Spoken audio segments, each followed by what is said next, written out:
I was born in... I was born in 1924. 1932. 1924. I'm 102. I'm 104. How long have I been a Cub fan? Since they began. All of my life. Big fan then, a big fan now. I've seen a lot of things in my time. Oh, the waiting has been something terrible. It's been a really long time. I listen to them every day on my radio. We had some poor teams. I used to go to the old Cleveland Stadium. One of the worst ballparks in the world. Oh, 69 was a real heartbreaker. The GOAT and all of that. That stupid goat. Why would you want to put the GOAT in the ballpark? It would mean the very world to me if they won the World Series. The Cubs can wait for another 100 years. Well, I'm not getting any younger, that's for sure. I pray that they will win. I'm damn sick and tired of waiting. The waiting is the hardest part. The waiting is almost over for one of these two very proud franchises as we get ready for Game 1 of the 2016 World Series on Fox. The Chicago Cubs and the Cleveland Indians.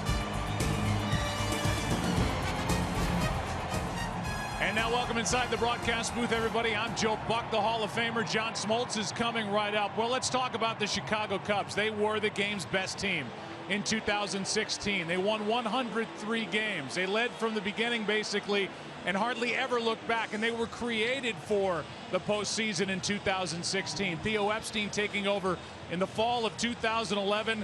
The timeline was expedited when Joe Maddon popped loose and they got him. So here they are, a favored team in this World Series, taking on a Cleveland Indians ball club that was good coming out of spring training, but one injury after another, and their best player, Michael Brantley, only played 11 games. And John Smoltz, they suffered big injuries in September. They lost their numbers 2 and 3 starters. It is impressive that they have gotten to this point. They are the underdog again, but they kind of like being in that spot. They do, and they're not going to admit it, but maybe a small chip on their shoulder. This is a team that can't do it. You mentioned the injuries. You mentioned what they overcame. They lost their starters. Not supposed to beat Boston. Not supposed to beat Toronto. They did it with tremendous strategy. They embody their managers, fierce, competitive, and they used that bullpen. So for Cleveland, they had to overcome a lot. For the Cubs, they were built for this. Joe Maddon has been preparing them for this journey. What a series this is going to be. Yeah, it's going to be fun to watch this thing unfold. Meanwhile, as you look at this pitching matchup, this is how it should be, right? This is ace against ace, number 1 against number 1. Jon Lester, Corey Kluber. Yeah, what the Cubs have is depth, and what they have is Lester, the hottest pitcher in baseball. You look at those numbers, it's going to be power fastball, power cutter against a guy, by the way, Cy Young Award winner. And if you like the ball to move, Corey Kluber's your guy. Slider curveball combination about as good as it gets. Well, we can't wait. First pitch is coming up right around the corner. World Series game number 1 next on Fox. They say it waits for no man. Well, these teams have waited a combined 176 years since either has won a World Series. It's been 108 years since the Cubs won their last championship. 1908 was the year. Teddy Roosevelt, the president, and the Model T rolled off the assembly line for the first time. The Indians last won 68 years ago in 1948. Truman was president, and new styles and trends were embraced by the country. It's only a matter of time before one of them is champion again.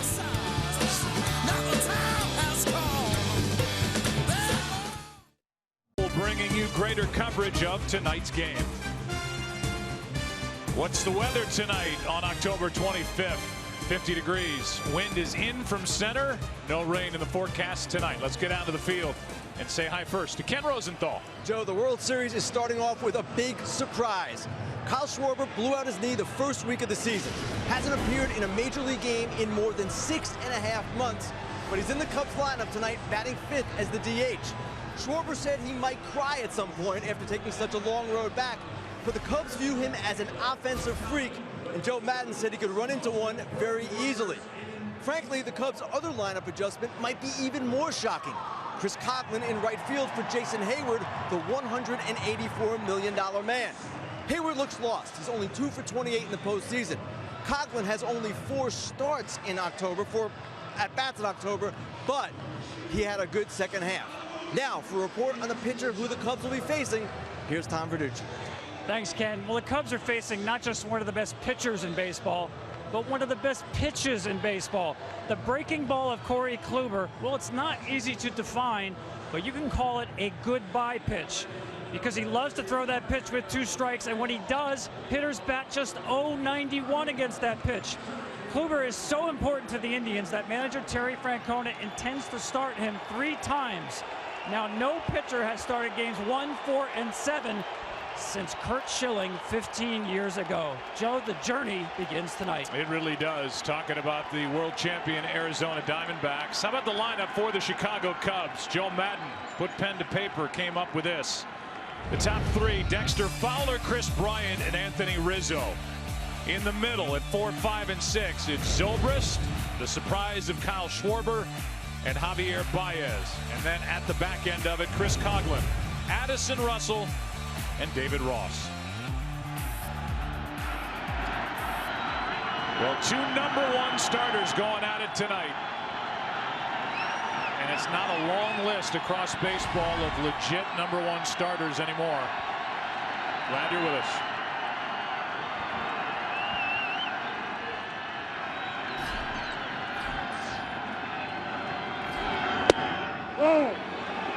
Ball 1 to Dexter Fowler, and we're underway in the 2016 World Series. Well, Kluber's got that 2-seam fastball, 4-seam fastball. Some call it a cutter. It's a hard slider. And then his curveball, which could be a firm slider. However you want to describe it, it's nasty. And the height of his fastball is going to be something to watch. If he's got low fastball command, then that slider and curveball combination makes it awfully difficult for the Cubs hitters to lay off of it. So watch the height of his fastball followed by his breaking pitches off the same plane as the fastball.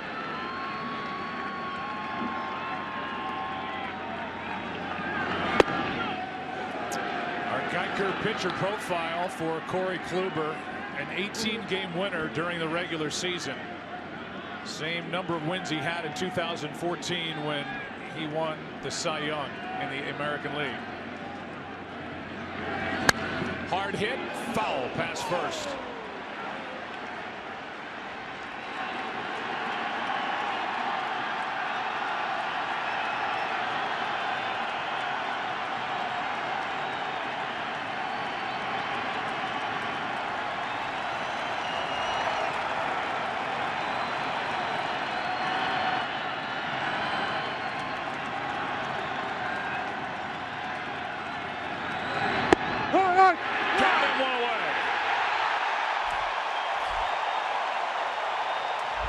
And this is the 2-seamer. He starts in, looks like a ball, and comes back over the plate, catches the corner. Corey Kluber has been really good in the postseason with this pitch, establishing the fastball and then living down with the breaking ball. Already miles per hour. You can imagine the adrenaline has got him up 94, 93. He lives at about 91, 92 in the regular season. Now Kris Bryant, 13 of 39 this postseason. And the first RBI in Game 6 of the NLCS takes the ball. Kluber so far this postseason has made 3 starts, 2-1 with an ERA under 1. 18 in a third innings, 2 runs, 13 hits, 20 strikeouts. 1 ball, 1 strike here. And I don't know if you caught it, but Tom Verducci slipped it into that report. He will pitch games 1, 4, and if necessary, 7.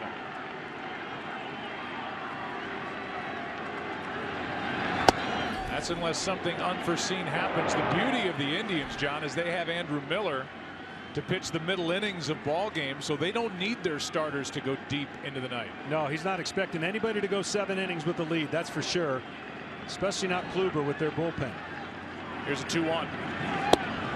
3 balls and a strike with Anthony Rizzo on deck. You know, early in the postseason, Kluber gave up in the first 3 innings 2 runners each and wiggled his way out of it. Gave up a lot of 2-strike hits, but then after that really settled down. He did get the loss in Toronto, but he has been on his game every inning more he gets to pitch in the postseason. Full count.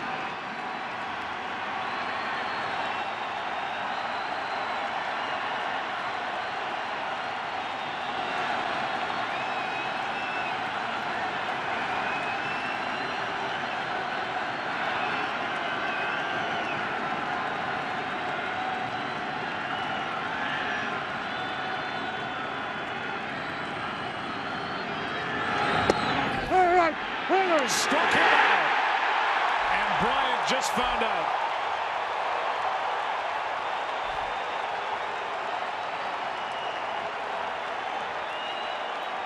Bryant's not going to like this at about 6'5". He's going to think this ball's down, and he probably has a case. So right now, the strike zone, good for pitchers early on, and 2 caught looking. Meanwhile, it's so loud in here that Bryant was, I'd say, 3 or 4 steps down the line before he figured out that he had struck out. He thought he'd walked. Here's Rizzo. If you want noise, you've come to the right corner of the world. With the Cavs getting their championship rings and raising a banner tonight, that's foul. Well, the reason the height of that fastball is going to be trouble for the Cubs, if they get that call, the Indians, he then can just spin breaking balls off of that height. To describe his breaking ball is the last minute turn and drop. Hitters cannot stay off of the height of it. He has one of those rare sliders that just, it's like an invisible. They don't see it at the last minute. It has tremendous late movement. Jammed him. Third baseman waits. That's Ramirez in a 1-2-3 start for Kluber.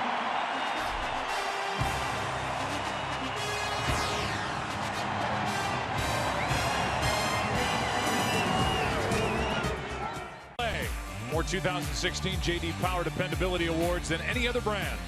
And by MasterPass, the simple, secure way to pay. Glad you're with us from Cleveland, Ohio. The Indians lineup, top 3. Rajai Davis will lead it off, then Kipnis, then Lindor. The middle 3, first baseman Mike Napoli, the DH Carlos Santana, Jose Ramirez.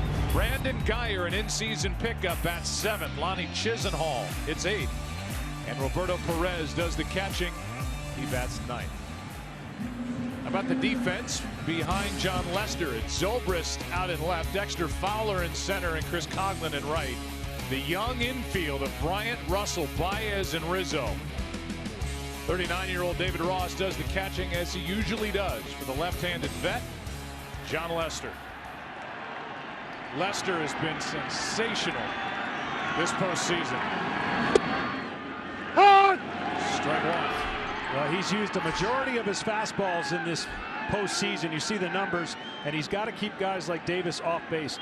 Davis has faced him 46 times in his career. That's 2 quick ones. And over those 46 at bats, Rajai has 14 hits, so he's over 300. And when he gets on, he runs. 43 steals in the regular season. John Lester coming right after him. We'll give you the Lincoln Motor Company keys to the game. Well, for Chicago, don't miss the fastball because you're not going to like what's coming after it. So you got to take advantage of the fastball off of Kluber, and Cleveland got to go. No dancing around on the base pass. This team is equipped to steal bases. You steal bases against Lester, put pressure on him, you increase your chances of winning. Struck him out. 94 from John Lester, up and away. And Davis went after it, 1 down.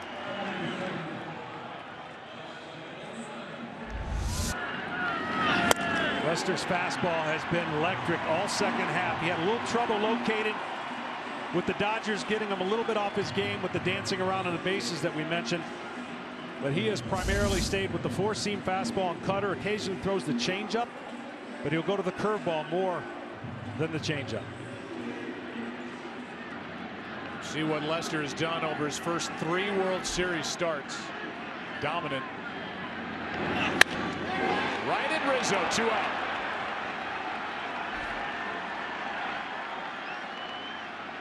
And Kipnis didn't even have to use the services of the bat boy. Just back to the bat rack himself with bat in hand after that. Well, as this series plays on, it's going to be interesting to see how Kipnis' ankle fares.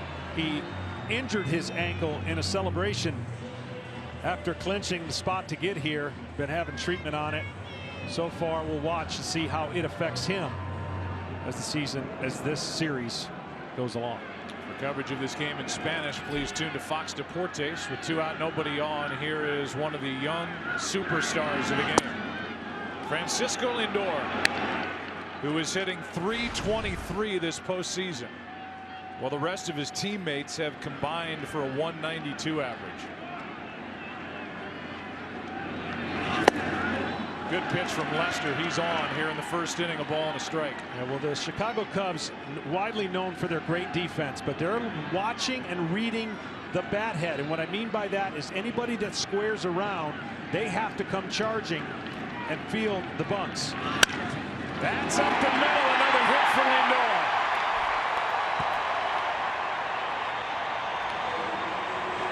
His 11th hit of this postseason. When someone steals a base this World Series, all of America scores a free Doritos Locos Taco. So baseball fans everywhere want to know who will be this year's taco hero. Keep watching the Fall Classic to find out. You may not have to wait long. Steal a base, steal a taco, only at Taco Bell. We expect Lindor to go. The best case scenario for Lester is if base runners get on, make it be with 2 outs. Less stress. And if they steal a base, do what you've done best. He's been stingy with runners in scoring position all year. We detailed it during the NLCS in a start out in Los Angeles. Lester does not throw over to first.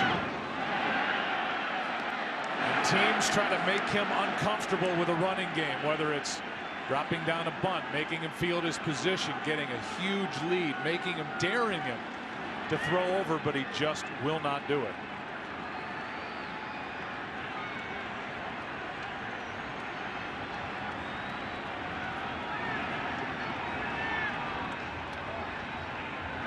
There goes Lindor. No chance for Ross. Stolen base.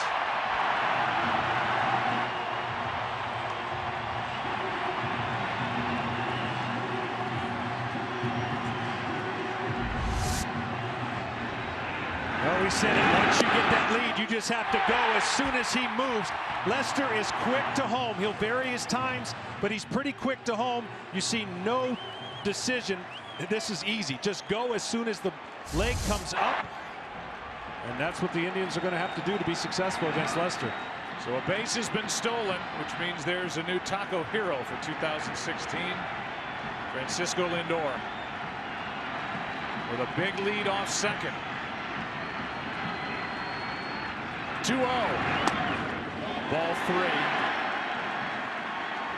So Francisco gets to claim the Taco Hero trophy, and everyone in America gets a free Doritos Locos Taco on November 2nd. Steal a base, steal a taco, only at Taco Bell.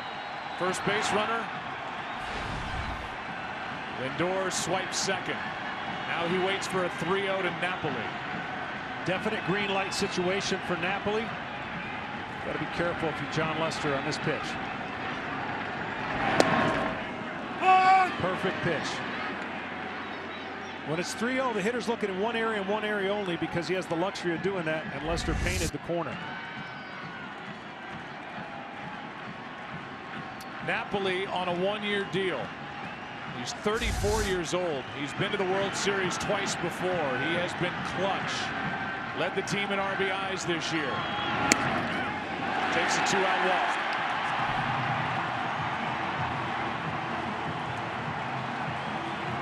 See, these are the things that in a World Series game, when you're pitching, the stress level's already high enough. Everything means that much more. And anything you can do to create or get a pitcher off of his game, that's going to be the goal of the Indians. The difference of the Indians and everybody else, the Indians will take the base. They are more suited, 134 stolen bases on the year. The other teams just tried to distract and get John Lester off his game without taking bases. And the only way you distract John Lester is to take the bases. Now Carlos Santana, the DH. Ball one misses. Santana popped 34 home runs during the regular season. Was 3 for 18 with 2 home runs for his only 2 RBIs against Toronto in the ALCS.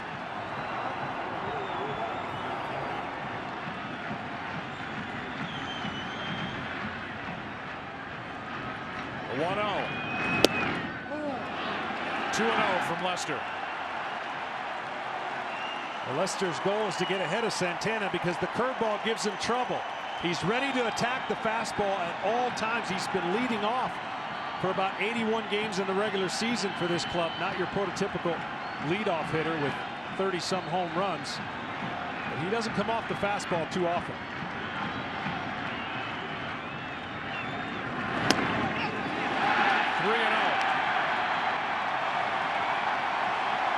And Ross wants to talk.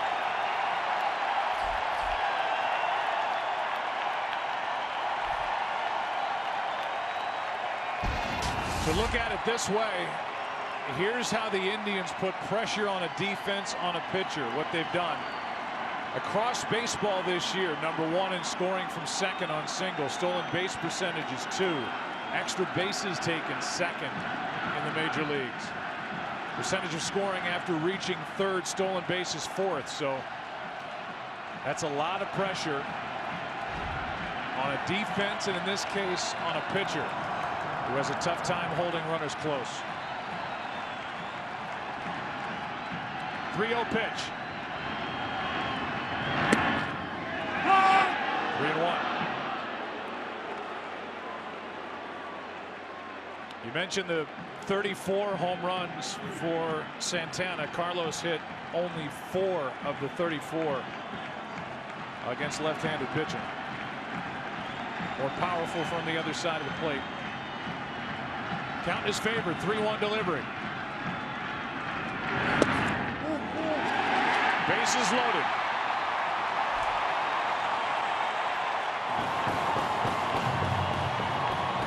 In a regular season game, a 2-out base hit is no big deal, even a 2-out stolen base.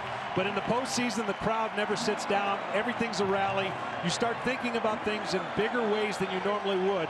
And you got to remind yourself it's 2 outs. And you just got to make a pitch here, get out, reset the brain, and go sit down and get ready for your team to score. This kid at the plate has done nothing but hit all year since he's been in the lineup. And since he's taken over third base, Jose Ramirez, bases loaded, 2 out. Strike 1 from Lester.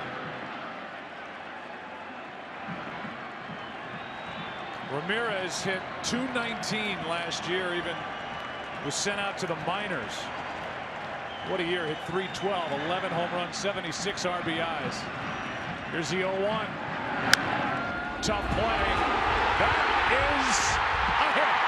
1-0 Indians in the first.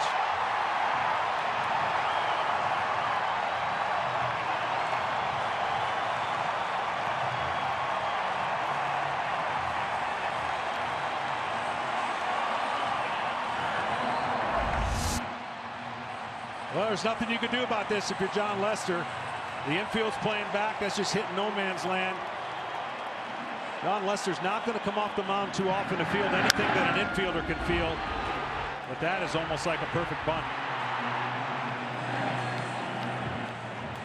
And Ramirez will take it any way he can get it. Second RBI of the postseason. The bases are still loaded with 2 out for Brandon Guyer. When scoring first in the postseason in the LCS, teams went 11-0. Overall 20-8 during this postseason. These two teams had the top 2 records when they scored first during the regular year. Guyer, strike 1.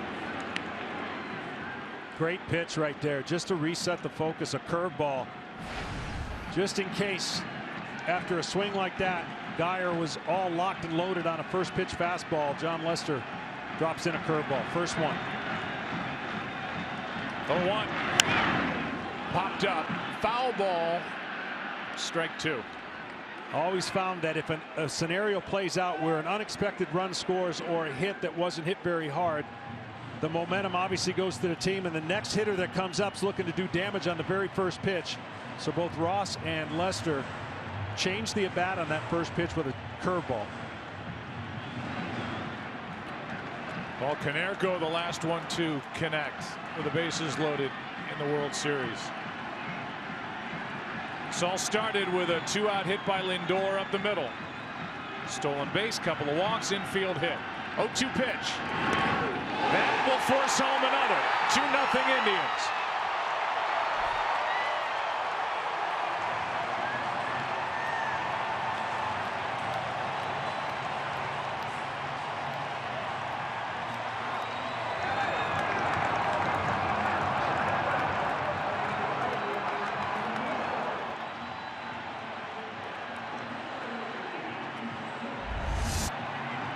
This is a cutter trying to get it through that back knee, but not literally to the back knee.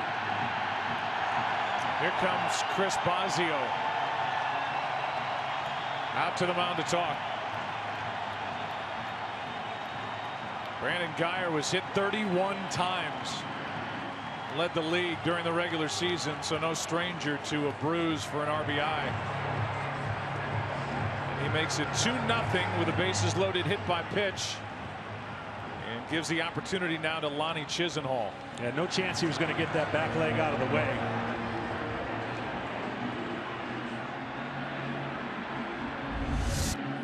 This cutter, you watch his back leg, and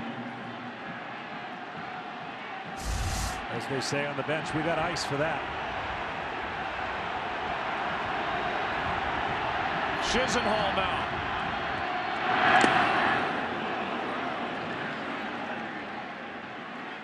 Lonnie hit .286 during the regular season. So far this postseason, 7 for 26 with 4 RBIs. These Indians did just enough with the bat. Scored only 12 runs in 5 games in the ALCS to win. 1 ball, 1 strike.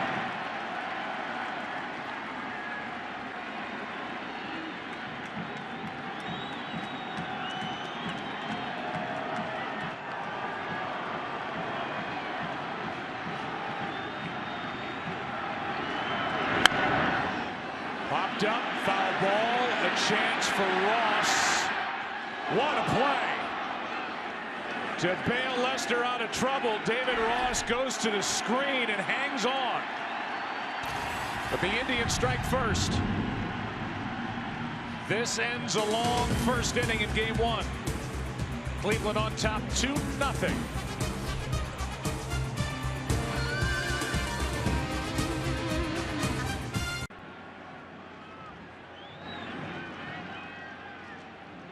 Kluber had a 1-2-3 first inning, back-to-back strikeouts. Then Rizzo popped up. It'll be Zobrist, Schwarber, and Baez. Chicago down by 2. Kluber pumping strikes. Zobrist 6 for 36, 3 RBIs this postseason.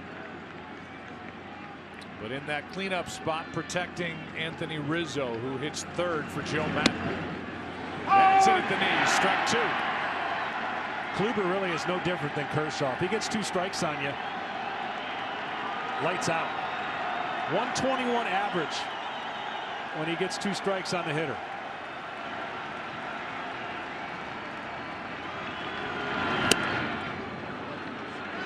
You can see Perez wanted it up.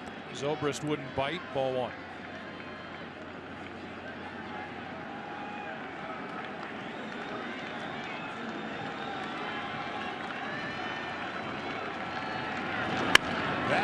Into right center field. It's going to get down and go to the wall.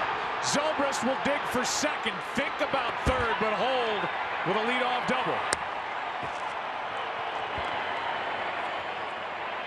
A 1-2 pitch, and Zobrist hung out a line drive. Well, to get Zobrist out, you're going to see this breaking ball, but his swing path almost cuts it in half, right? It runs right into the barrel of his bat. That pitch was up in the zone way too much. When Kluber's good, that pitch is down. The story of this World Series is the man that's stepping in the box right now. Kyle Schwarber. What a year he had last year. As a rookie, hit 16 home runs and then popped 5 more for a Cubs postseason record in October. But what he's attempting to do, well, it's never been done. No player has ever had fewer plate appearances in the regular season. Been a starter in a World Series, and here he is with 5 plate appearances on his record for 2016. They love him, the Cubs. And they could have had anybody. If they wanted Andrew Miller, who's been the MVP of the postseason on the mound across baseball, the Yankees wanted Schwarber. Everybody wanted Schwarber. The Cubs said, no, we want to keep him. They love his power. They think he can be one of the best hitters on their team and certainly an everyday player next year. But this, the timing and missing all that time, that's what I anticipate Kluber to really rely more on breaking pitches than fastballs. Now, he's tracked and taken about 1,400 pitches off a machine and just got the timing and the rhythm off a machine, but very few off of real live pitching. A little bit in the Arizona Fall League. So as this series plays out here and he's the DH, let's just say for the 3 games, they're hoping he can run into 2 swings that makes a difference with his power. That pitching machine was not wearing a number. Nope. Kluber wears number 28. And that's inside. But again, he's worked so hard. This was going on behind the scenes and wasn't even talked about until a couple of days ago. And all of a sudden it was like, well, we just activated him off the 60-day DL. He's been cleared by doctors. That had to happen first. And Joe Maddon will tell you this really wasn't on his radar until Schwarber looked as good as he looked tracking pitches in Arizona. 3-1. Good tailing pitch, strike 2. Well, you saw that graphic earlier. Last year, Kluber absolutely abused Schwarber on 11 pitches for 3 Ks.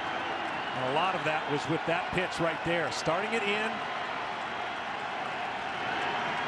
I think you got to go to the curveball or slider right here and just see if he's trying to force the aggressive swing out of Schwarber here on a 3-2 count. Here it is. Struck him out, 1 away.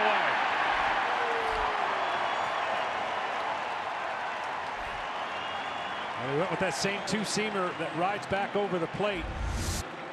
Schwarber just couldn't catch up to it. Put his foot down. 93 and tailing action. So the first-round pick from 2014 out of Indiana. He was beloved in his clubhouse and with management. They're asking a lot of him. DHing here tonight. Hasn't played since getting hurt on April 7th. At this level, and here he is, World Series Game 1. He's 0 for 1. Here's Baez. Baez has been outstanding. Was the co-MVP of the NLCS. Strike 1. This will be an interesting matchup for me. I think the fastball becomes a show pitch to Baez. That one was really, you could tell Baez may be looking for a breaking ball. But as much as he can swing away and expand the zone away with his breaking pitches, that's what I expect how he'll pitch Baez. Baez went around. Strike 2. And that's awfully difficult for Baez right there. Because it's such a late breaker and he really wants to hit the fastball, he just can't hold the swing.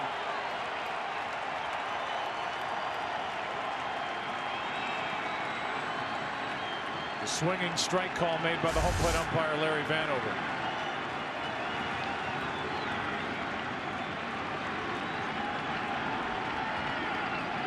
The 0-2.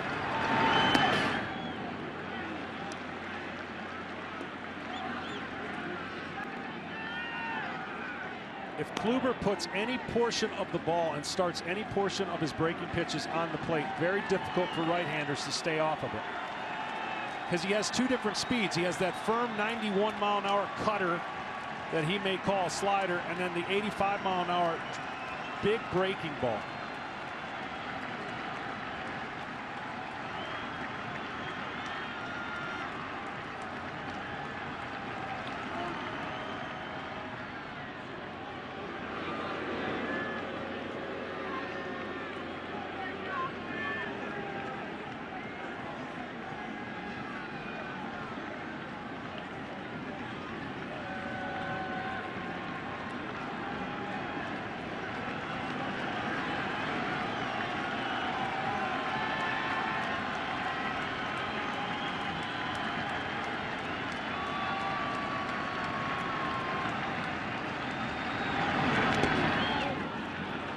Two and two. Home plate umpire, as I said, Larry Vanover with Chris Guccione at first base. John Hirschbeck is the crew chief. He's at second. Marvin Hudson over at third. Tony Randazzo is down the left field line. Joe West, the veteran, a crew chief during the regular season. He's in right. Replay umpire is Sam Holbrook. He will join this series on the field when we go to Chicago on Friday. Larry Vanover goes to New York.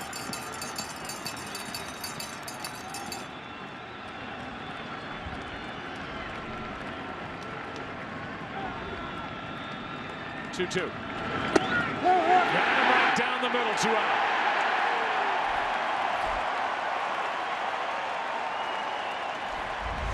Got him looking away, and he throws the two-seamer comebacker.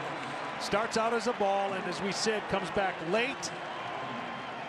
Perez doing a great job just keeping his glove still and everything right there on the outside part.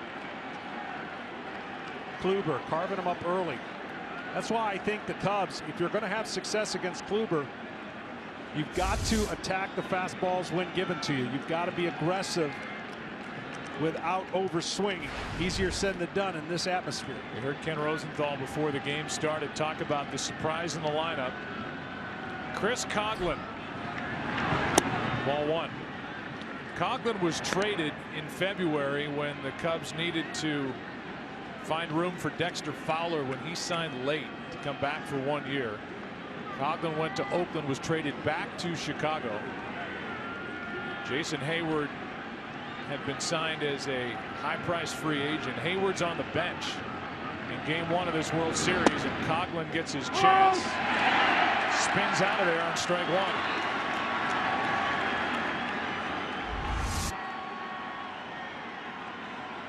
Tremendous movement.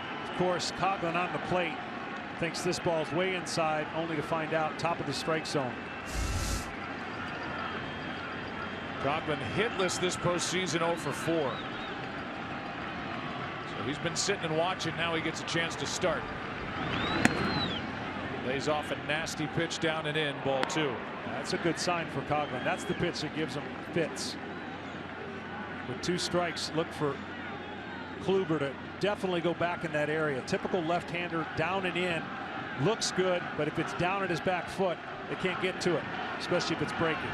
Kluber with 11 straight wins when getting 2 or more runs of support. The Indians 12-0 during that stretch, and Kluber starts. That's ball 3, and Coghlan remains patient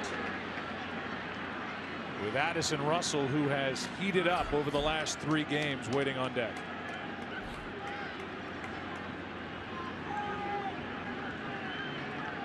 See if Coghlan gets something to hit with a count of 3-1, and if he does something with it.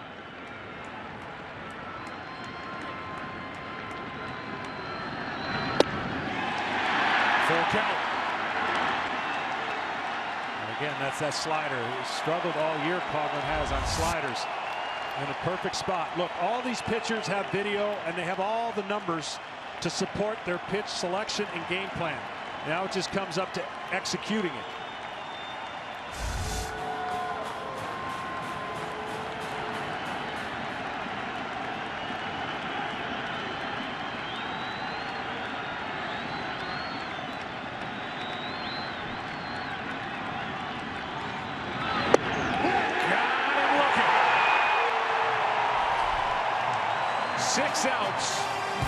5 by strikeout for Corey Kluber. 2-0 Cleveland after 1.5. Telecast is sponsored by Coors Banquet. That's how it's done. Up above on this 50-degree night. Tonight's aerial coverage brought to you by DirecTV. If you call yourself a sports fan, you got to get DirecTV. Call 1-800-DirecTV. Jon Lester had a rough first inning after getting the first 2 outs on 5 pitches. A strikeout and a line out. Took him 21 pitches to get the last out. It took a terrific play by David Ross, his veteran battery mate, back against the backstop on a foul out with the bases loaded to end the first. 2-0 Cleveland. Bottom of the second. Perez first up. Roberto the catcher. 4 hits this postseason. Taking a big rip. Hit only 183 during the regular year. The catching position for Cleveland as a group, they had 4 guys that shared that spot. Hit 185. Which was last in the big leagues. But this, Roberto Perez, the best defensive catcher of the group, and that's why he's in there. 1 ball, 2 strikes. Yeah, they love the way he handles the pitching staff. They don't really care if he hits a whole lot. They'll sacrifice that for his defense. They say he's smooth, he can throw. And of course, when Lucroy did not come here via the trade, blocked the trade, that gave this kid an opportunity, and he has not disappointed from behind the plate. And rides up and away, 2-2.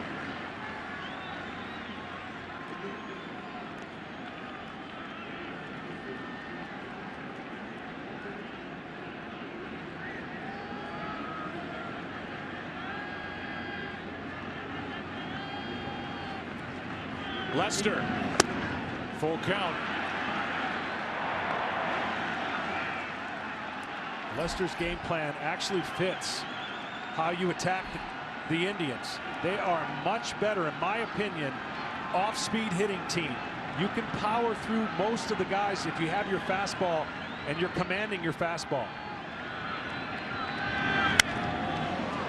That's in the air to shallow left center. Perez got under it. Zobrist, 1 out.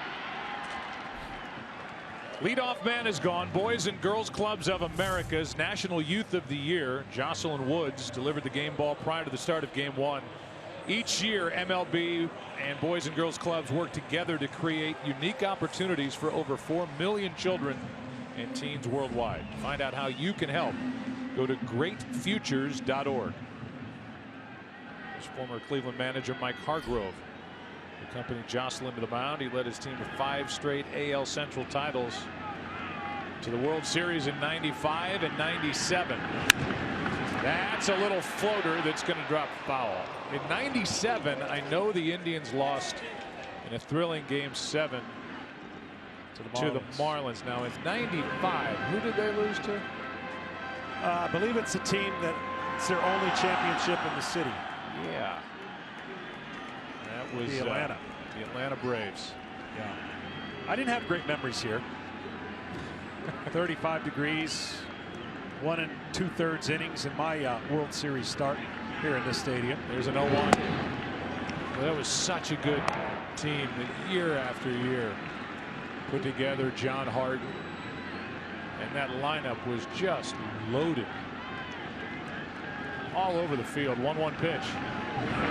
That's up the middle, kick save, and now a underhand toss to first, 2 out. Good play by Lester. Well, Lester has tried and worked on all of this. If you say, why can't he throw to first? Why can't he throw the ball? Well, he's attempted to work on that. It just is not part of feeling comfortable. So a good kick save right here. He's had many plays where the ball's gotten stuck in his webbing and he's run the glove over there and thrown the glove to Rizzo. But this team knows how to defend with Jon Lester on the mound. The corner infield for anybody with speed will come in. And Ross, of course, his ability to throw to bases. Here's Kipnis, lined out to first his first time. That's just outside. Lester wanted that pitch, didn't get it. The home plate umpire. And so far, The inner side of the plate. Ross is already talking to him right now. The inner side of the plate. So into a lefty, away to a righty is a little bit more lenient already than the outside part of the plate. Back outside a little bit farther, 2-0. So that's really going to benefit, as you've seen, Kluber and his comeback fastball, and then sets up that slider curveball into a left-hander on that side of the plate.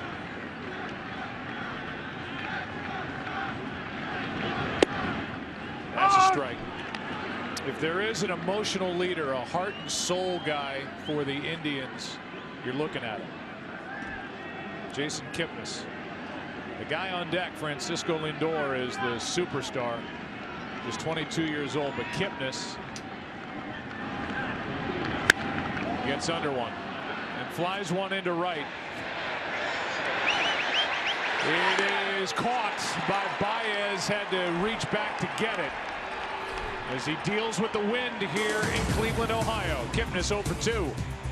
Third inning rolls in game 1. Cubs coming to bat, down a pair. Looking for their first win. They, in my opinion, have a great coach to get it turned around here with this great franchise. This week, the NFL on Fox kicks off at a special time as the Washington Redskins battle the Cincinnati Bengals live from London. Then the Seahawks square off with the Saints in an America's Game of the Week. The Packers face off with the Falcons. It all begins Sunday at 9 Eastern, only on Fox. And the Browns are tired of the carousel at the quarterback position in 2016 alone, let alone the last handful of years. Feels like since Bernie Kosar hung it up, it's been one guy after another. Here's Addison Russell, good breaking ball from Kluber. His stuff is on. His fastball movement is terrific. Kluber, he's got a good catcher in Roberto Perez, who frames pitches well. Good combination. 2 quick strikes on Russell. That's the pitch Russell can't miss. There's a lot of pressure on Russell. It's a bad matchup for him because curveballs are something he doesn't do very well with, and the curveball we're talking about tonight is one of the best.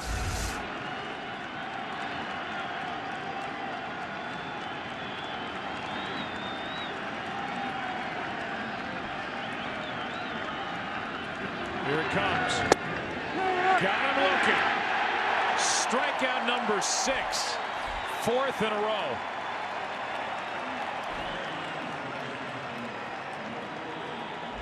Corey Kluber, I'm going to say, is good to his glove side, and what I mean is that's the left side on your screen plate. His glove side command is so good, and it's affected the left-handed hitters early on and the right-handed hitters, and you see that breaking ball in the spin. Anything that spins down and away, Russell has struggled with. So both pitchers, glove side, one left-handed, one right-handed, both deal with the opposite sides of the plate. Away to a right-hander for Kluber and into a right-hander for Lester. Strike one now on David Ross. So just so you know at home, when you hear people say he's really good arm side, so arm side would be into a right-hander for Kluber. The opposite, glove side, would be away.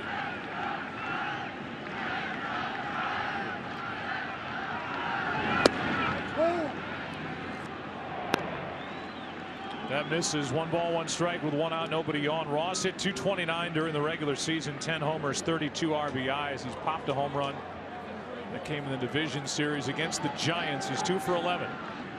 Catching John Lester. That's strike 2. In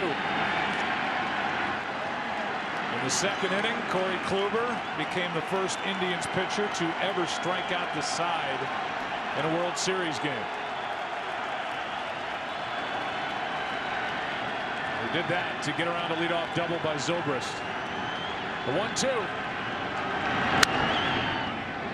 Fouled right side. It will get out of play. So here's the side of the plate that he's most comfortable with. You watch on the lefty, paint. Another one to a lefty, paint. These things are absolutely dotted up. You can't do anything as a hitter unless you are selling out knowing the pitch is going to be there. And right now he is as good as I've ever seen him. The weather's not affecting him. The touch on his pitches have been fantastic, but it's the command of his fastball. And if the Cubs don't pick out one to hit, you can see what's happened so far with the early strikeouts.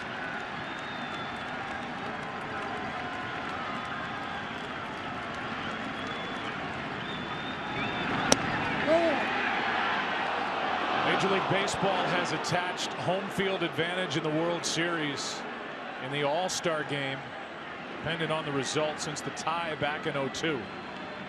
Corey Kluber, ironically enough, was the winning pitcher at this past All-Star game in San Diego, while the Indians are hosting their first ever World Series Game 1. How about Ross? He's on with one out here in the third. And that breaks up a string of 4 straight strikeouts, 1 on, 1 out, back to the top of the order. Tonight's telecast is sponsored by the Ford Transit, built Ford tough.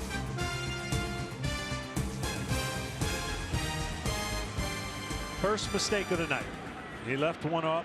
Oh, I should say second mistake. Zobrist got a double, but right there to Ross.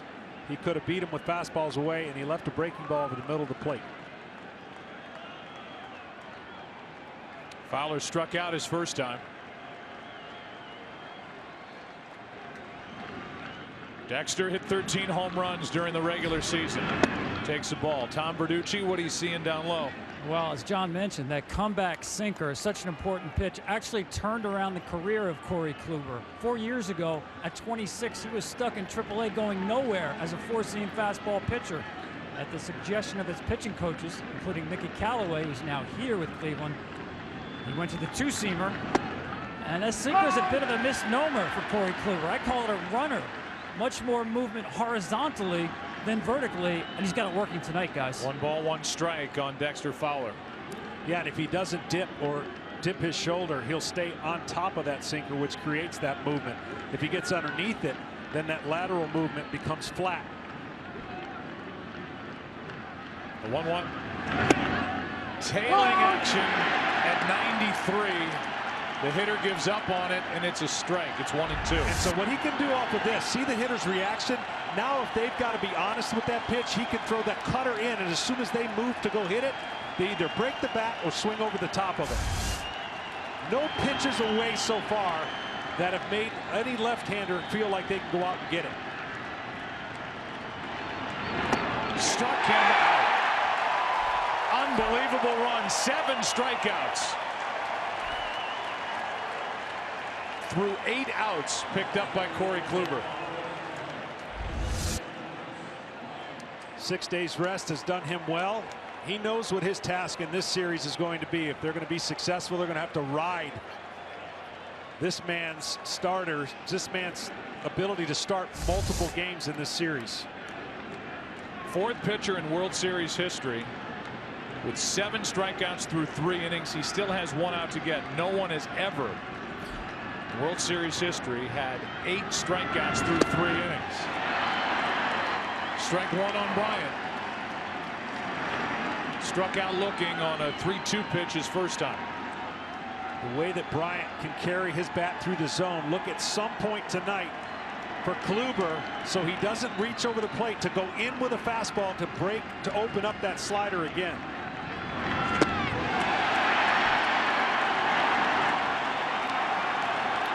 Right now he's basically saying, here comes another one. You're not able to hit it. I'm throwing it in a perfect spot.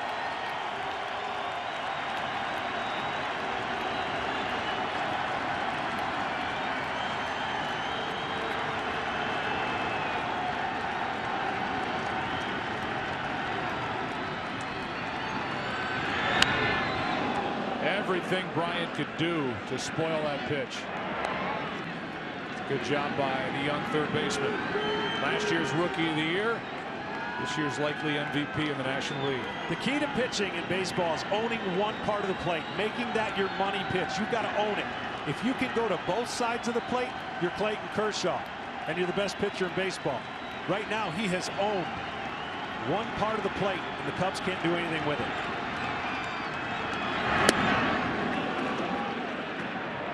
That's the pitch that has effect, right? He was looking away. If he had that pitch 2 inches down, I don't think there's any way Bryant could have laid off of it. Now he can go back away with that same break on his harder curveball.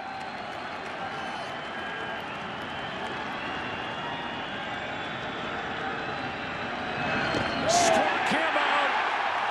World Series history. Kluber, the first to strike out 8 through 3 innings. Number 28 is on. Kevin Burkhardt, it's all yours. Okay, Joe, this commercial-free break is brought to you by T-Mobile. Welcome to Unlimited Baseball as we take you out to our set here in center field at Progressive Field. We have got Frank Thomas, Pete Rose, Alex Rodriguez. I don't know what you do against Corey Kluber. He's got already the most strikeouts for any Indian pitcher in the World Series. We've seen that two-seamer just ride in. 3 of the best hitters of all time. How do you hit him? What do you do? Well, on a night like tonight, you probably don't. Corey has been dominating. He has Cubs hitters talking to themselves and shaking their heads. And he's doing it with a mix of 3 pitches, fastball, cutter, and a wipeout slider. And the most dominating pitch has been that hit pitch. If you're a left-handed hitter, it looks like that pitch looks like it's going to basically shatter your right hip. You got to wait in there. Pete, how do you hit this guy? You got to back off the plate a little bit because he's starting the ball inside. He's ending up on the inside part of the plate on the corner. They're all good pitches. They're unhittable. He's a bona fide ace. When he's on like this, I've seen him do it a few times this year.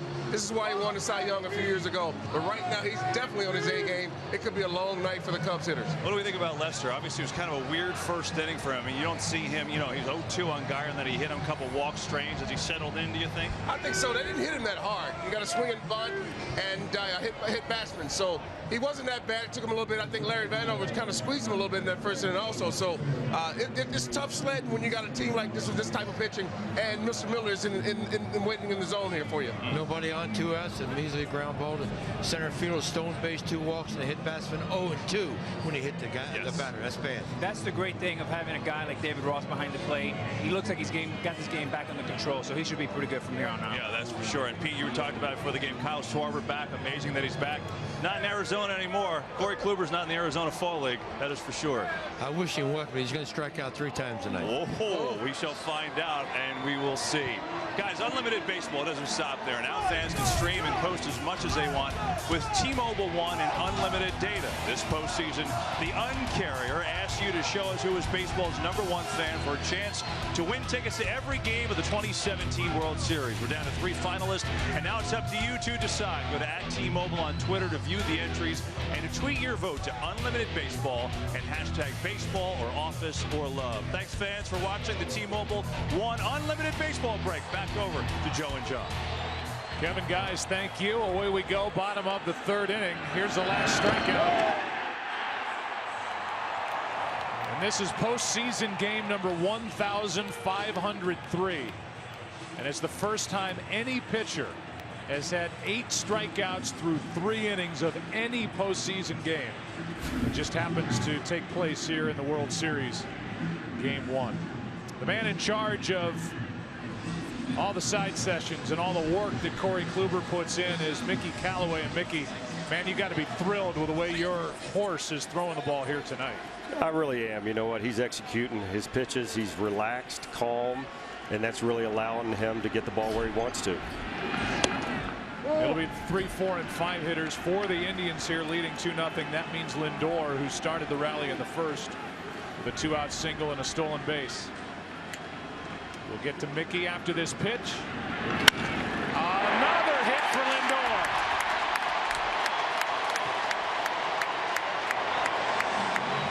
That kid is unbelievable. Meanwhile, Mickey, you talk about Corey Kluber and the dominant stuff he has had here. This is not just a postseason phenomenon. He's been so good over the past few months. Your pitching staff, it's so varied coming out of the bullpen. You give the opposition a lot of different looks, don't you? Yeah, we really do. You know, that really allows us to match up however we want late in the game.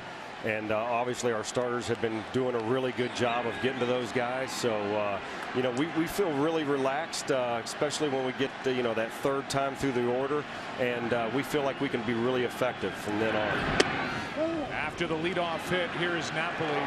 One last question, Mickey, and that is about Andrew Miller, the MVP of the ALCS.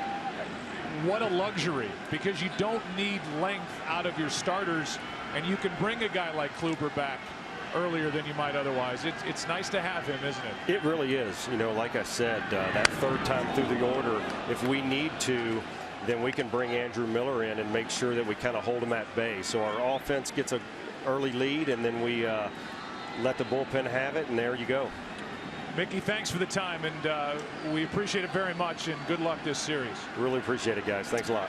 The Indians were number 2 in the American League with a team ERA of 3.84. Lindor already has stolen 1. That's strike 2 on Napoli. He's inching off a little bit more, is Lindor. And if it isn't during this at bat, then the next batter that comes up, he will attempt a stolen base.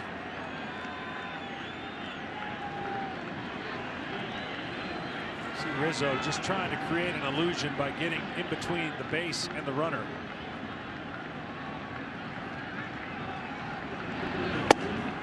That is right down the middle, and a big strikeout for Lester. John knows he is in a battle tonight against Corey Kluber, 1 out. Now this situation right here, after coming back and making these 3 pitches to get a strikeout, at some point Joe Maddon is going to pick his spots and throw a pitch out, or at least a high fastball, to give Ross an opportunity. If he thinks they're going, that's one way to defend against him. The other way to defend against it, Ross will pick his spots and back pick. In other words, throw behind the runner if he's got too big of a lead to Rizzo to try to pick him off. But this would be the time, I would think, in one of the next 2 pitches, be awfully tempted to throw a pitch out, anticipating Lindor going to second base. Batter is Carlos Santana, the DH. And he left, but Lester won't throw over. It's just crazy. I mean, the mind. He won't throw to first. The last time he threw to first base was the 24th of July in a game against Milwaukee, and the Brewers stole 6 bases off John Lester. And here's a guy who's one of the best pitchers in the game who refuses to throw over to first base just because he can't make himself do it. Yeah, I almost felt that that would have been the perfect time for a pitch out, as you saw that he was going. We talked about it, and it's that Y word that nobody wants to say in golf, other sports. I mean, he's got the yips, throwing the ball anywhere but to the plate with a hitter in the batter's box.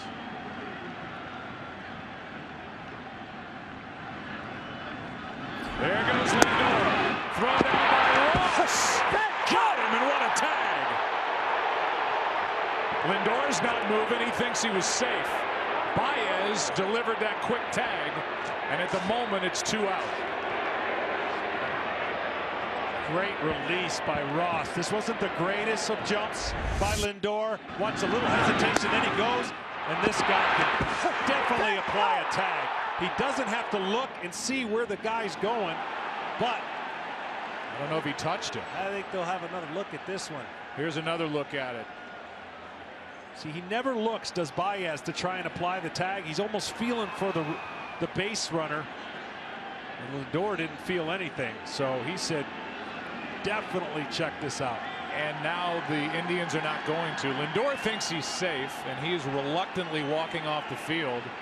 The Indians are not going to ask this be reviewed, and maybe the edge of the glove right there, the strings on the glove, whatever it is. I don't think there is clear and convincing evidence to overturn the call. What a throw by David Ross, and what a tag by Javier Baez yet again.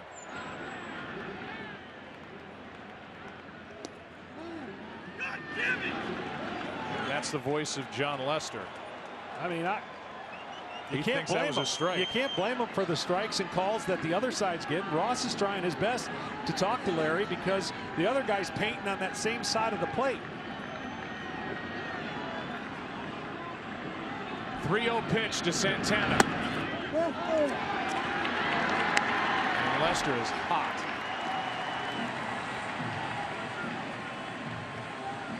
Let's go back to that 2-0 pitch.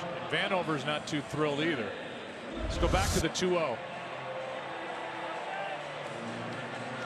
It's a good pitch. I don't know what the box says, but here it is from above. And you could hear Lester screaming Well, it's just simple. I mean, whether it's a strike or not, you're seeing your guys jump out of the way and get strike calls, and he's been making great pitches, and Kluber just absolutely spotting it up. Batter now is Jose Ramirez, takes the ball. Santana walks for the second time tonight. And remember, a pitcher always sees it differently when he's delivering a ball, the angle that his head is at. It definitely looks good when your catcher doesn't move. There's a good pitch, ball and a strike. And like we all do, we're going to go in afterwards. We're going to go to the computer. We're going to look at those pitches to either satisfy our mind or say, okay, I overreacted. 1-1 in at the knees, strike 2. One difference for John Lester in this game, he is not going to the plate with the bat to have any subtle conversation that he wants to have, because the DH applies here. So he has to have his conversations from 60 feet away. Santana at first, 2 out, 1-2 pitch. Ramirez reaches out and gets a base hit into center. 2 on, 2 out. Jose Ramirez, who has an RBI single on an infield chopper that went about 45 feet, is 2 for 2. This guy's been unbelievable. We talked about his ability to come and play every day. The injury of Michael Brantley, learning how to play third base. Second base is actually his real position of comfort. But everything that Terry Francona has been able to do, and every guy that they plugged in, have come up big, it seems like, for a year. And unfortunately, Santana coming up lame. He's grabbing, he was a moment ago, his leg.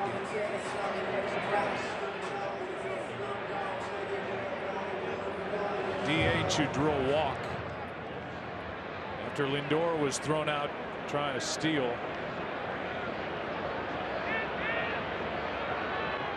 Who knows if it's a cramp? It almost reacts. It almost looks like he's reacting to a cramp.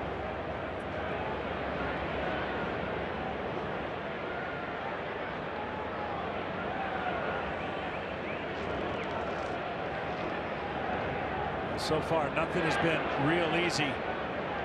The Indians are not making it easy on John Lester. He's been grinding out there.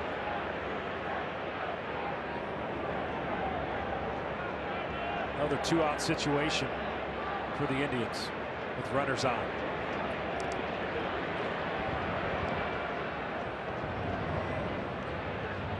Santana trying to walk it off out at second base. The batter will be Brandon Guyer with 2 on and 2 out. And now they want to get him some water. Well, you see him running on a base hit all the way, and then right about there, it doesn't seem like a whole lot until he just almost looks like it's a cramp.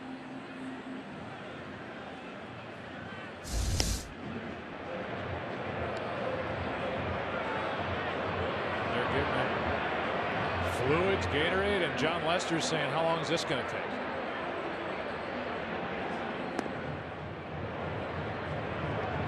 So while they tried to alleviate what you have to guess is a cramp, we'll tell you, you can experience every postseason moment with MLB.com at Bat, the #1 app for live baseball. It's the only place to get it all. Live radio feeds, video highlights, pitch tracking, StatCast, and much more. Download at Bat today. I'll ask you, John Smoltz, a veteran of the postseason, how would you be putting up with this if you were on the mound while they try and alleviate the symptoms of a cramp out at second base? Well, you understand it, and you just try to be as patient as you can. Look, this time of year is always the intensity of wanting to help your team and pitch your team to victory. I think Lester's about had enough.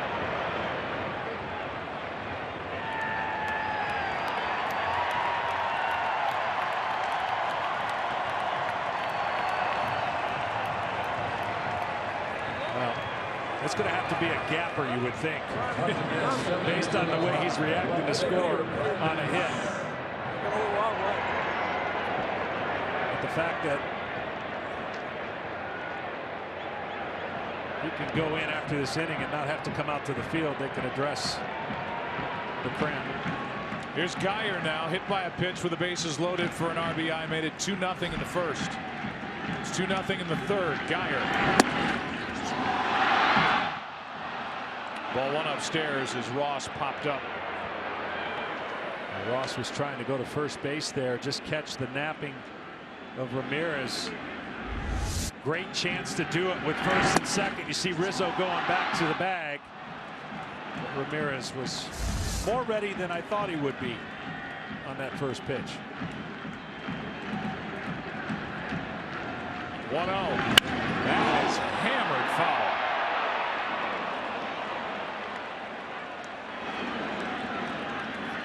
Geyer picked up from the Rays the 1st of August, and here he is in the World Series, starting in left for Cleveland. Terry Francona using platoon systems. Geyer against left-handers, hit .336 on the year.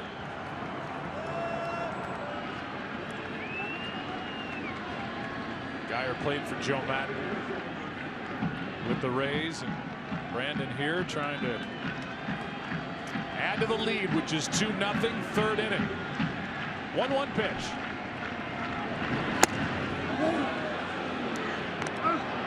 And no swing.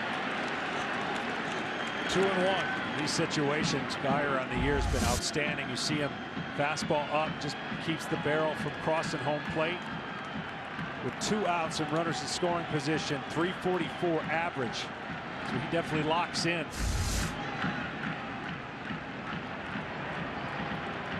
Nice pickup by this Cleveland front office. What a year they had. Mike Chernoff, Chris Antonetti. Chernoff in his first year since being named the general manager. Antonetti getting more responsibilities. Good front office tandem. Here comes the 2-1. 2 on, 2 out. 2-2.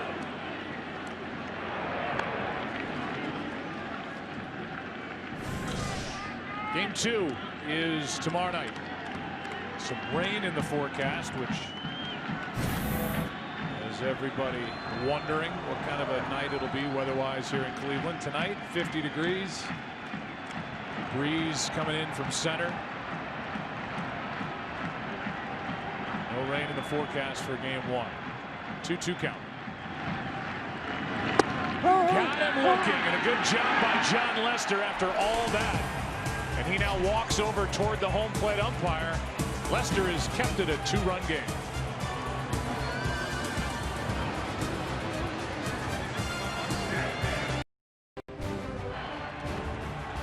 So far the story has been Corey Kluber, 8 strikeouts through 3. Ball is jumping.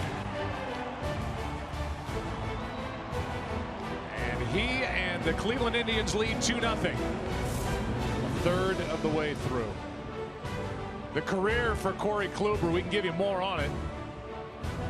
Where his season came in statistically in 2016, top 5 in the American League in all those categories. This postseason, he has been the ace, as has John Lester.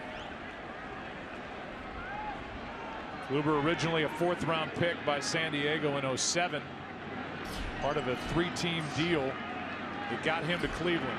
Boy, has he blossomed. Here's Rizzo, ball 1. Well, all the Indians have done every game is struck out at least 6, struck out at least 8 in all 8 postseason games. Relievers have more strikeouts than do their starters. StatCast is powered by Amazon Web Services as the count goes to 2-0. You saw John Lester walk off the mound and very controlled. Had a conversation with Larry Vanover. He was frustrated during the inning for not getting some strikes. Vanover took it all in, patted him on the belly and said, go get him. Now the count's 2-1 on Rizzo, starting the 4th. So that conversation went kind of like this. Look, first of all, sorry for yelling at me. Second of all, where are those pitches? Are they close? You make your point. You don't have to show the umpire up anymore. You walk off, and hopefully that's the end of it. 2-1, Rizzo hits a bullet foul. In the career, John Lester and Larry Vanover behind home plate. He's 3-0. with a good ERA. They got all stats for everything, man. Too many stats. But don't think they're not aware of that. These teams scout umpires and give pitcher, the catcher, the hitters a scouting report for whoever is behind the plate every game. 2-2 pitch. Inside, ball 3. Well, the Cubs realize what's at stake for them in the bullpen. And never has this become more of an issue leading after 3 innings. You would think that's not a big deal, right? You got 6 more innings. 18-3 the teams are in the postseason after leading 3 innings. Rizzo pops it up. Foul ball to the railing and handled by the catcher Perez. 1 out. The Indians are 4-0, and the Cubs, you see, they're 4-1. Both of them have outstanding bullpens, but I think the Indians get more credit because of the lack of starters, healthy starters for the Cleveland Indians this postseason. That's why it's been such an improbable run when you think about them here in the World Series. Only have lost 1 postseason game. Zobrist doubled his first time. 1 out, nobody on. Strike 1. Well, Andrew Miller's made 6 postseason appearances this year, no runs.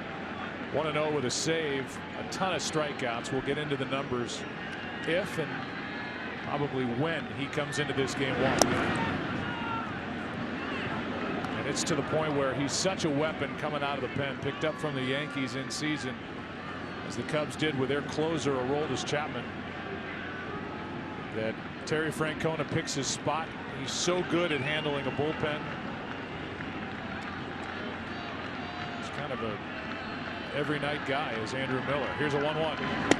2-1. Well, that's why when they talk about on paper, yes, the Chicago Cubs on paper are a much better ball club and healthier. They have more weapons, but Terry Francona has basically allowed his team to realize we don't need but a couple, and we're going to utilize them in the way of Miller, Shaw, Cody Allen. To the right side, Napoli goes to the bag. Good play, Kipnis, 2 out.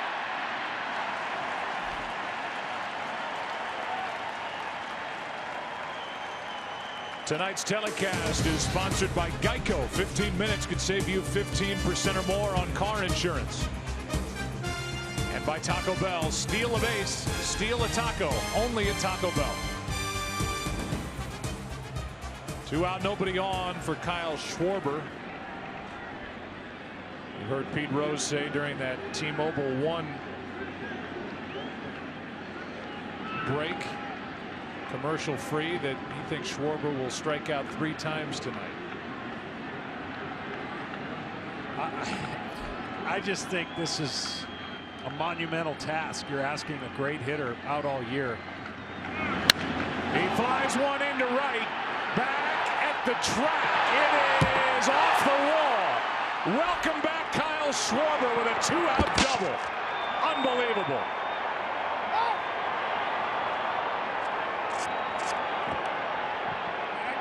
Hasn't played in the big league since the 7th of April. And all that work to get healthy with his leg, to get his eye back, to get his timing down, and he rockets one off the wall for the 2nd double of the night for the Cubs. Yeah, incredible. And the wind kept this one from being a home run. And that's what, if you're a Cubs fan, and even if you're Cubs management, this is what you were hoping for. 2 swings to affect the series. I'm telling you, I don't have a hat right now, but I'd take it off and salute him. That is not an easy task right there, and he's got a hit to show for all that hard work. His first hit of the season comes here in Game 1 of the World Series. Now it's Baez. He flies one into right. Back is Chisenhall, and now inning over. But Schwarber makes his presence felt with a 2-out double. Cubs have left 3, trail by 2 after 3.5.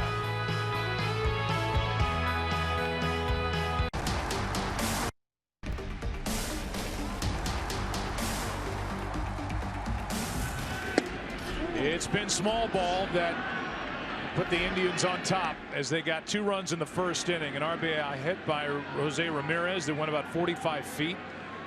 And then a bases loaded hit batsman forced home another run. That's all. Here's Chisenhall, 1 ball, 1 strike. It's a 2-0 game, thanks in large part to the pitching of Corey Kluber. He was struck out 8, allowed no runs on 3 hits. Strike 2 on Chisenhall.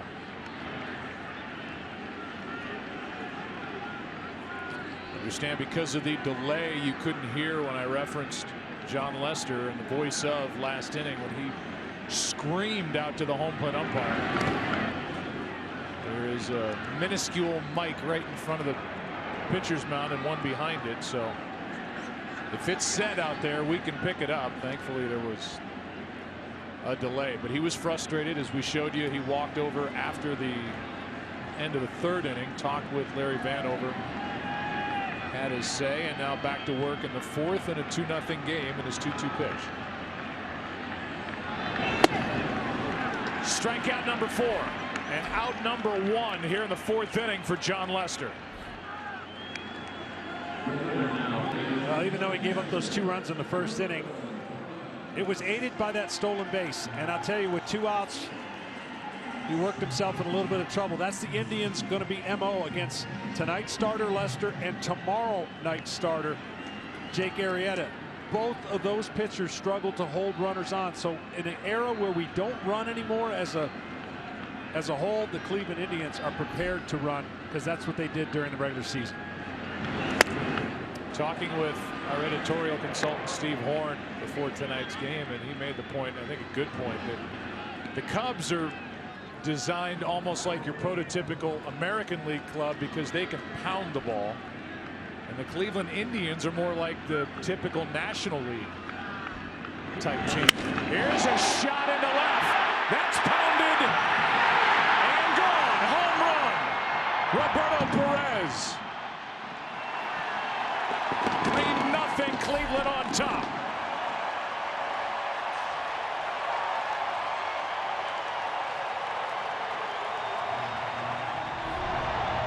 And the quote-unquote light-hitting catcher has his 2nd home run of the postseason. That ball was scorched.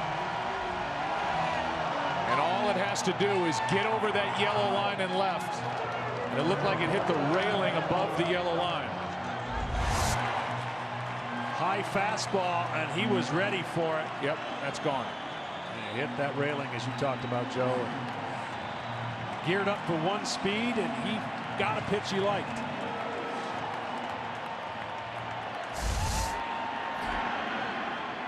One out, nobody on. Rajai Davis at the plate. Steve Horn, by the way, has just been fired for making that point that the Indians are more like a National League club, that the Cubs are the ones that hit the home runs.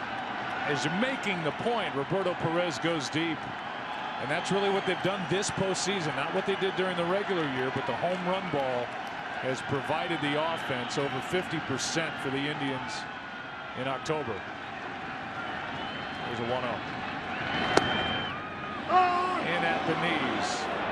A ball and a strike on Rajai Davis. Yeah, that's home run number 12. Look, the Indians have just been so opportunistic. I mean, they're not lighting up the average in this postseason. The number 1 and number 2 hitters not getting a lot of hits, but the hits they're getting and the pitching they're getting is just enough. They are riding an incredible run of taking down some heavy hitting teams and some heavy favorite teams. Here's a 2-1 from Lester to Davis. High fly ball into left. Back is Zobrist. 2 out. Let's go back to the home run by Roberto Perez. See where the pitch is. Upper part of the strike zone. You see the exit velocity. He absolutely crushes this ball.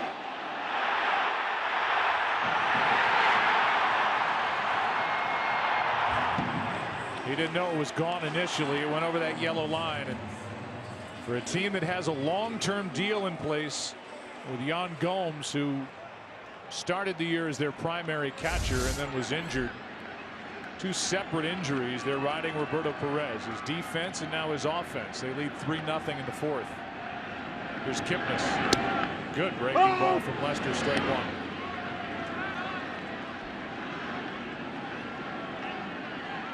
Kipnis sprained his ankle, his left ankle, in the celebration at the end of the ALCS in Toronto. There's a fly ball down the line. Tough play. Russell, best angle. And he's got it. So the Indians have lost a guy to a drone incident and one hurt in a celebration, but they lead 3-0 after 4. Back after this from your local Fox station.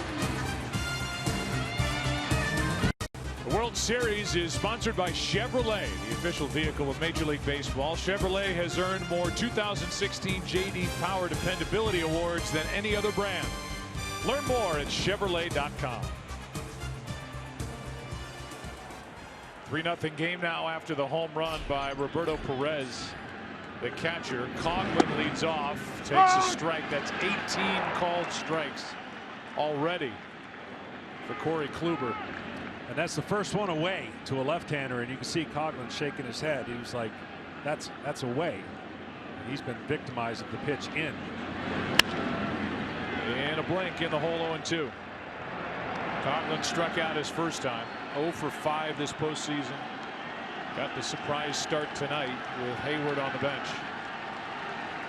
Not that Hayward not being in the starting lineup was a major surprise. He struggled so much. He did not make the start, albeit against a left-hander in Game 6 of the NLCS. But Coghlan got the nod. Trying to place one down the third baseline. It stays 0-2.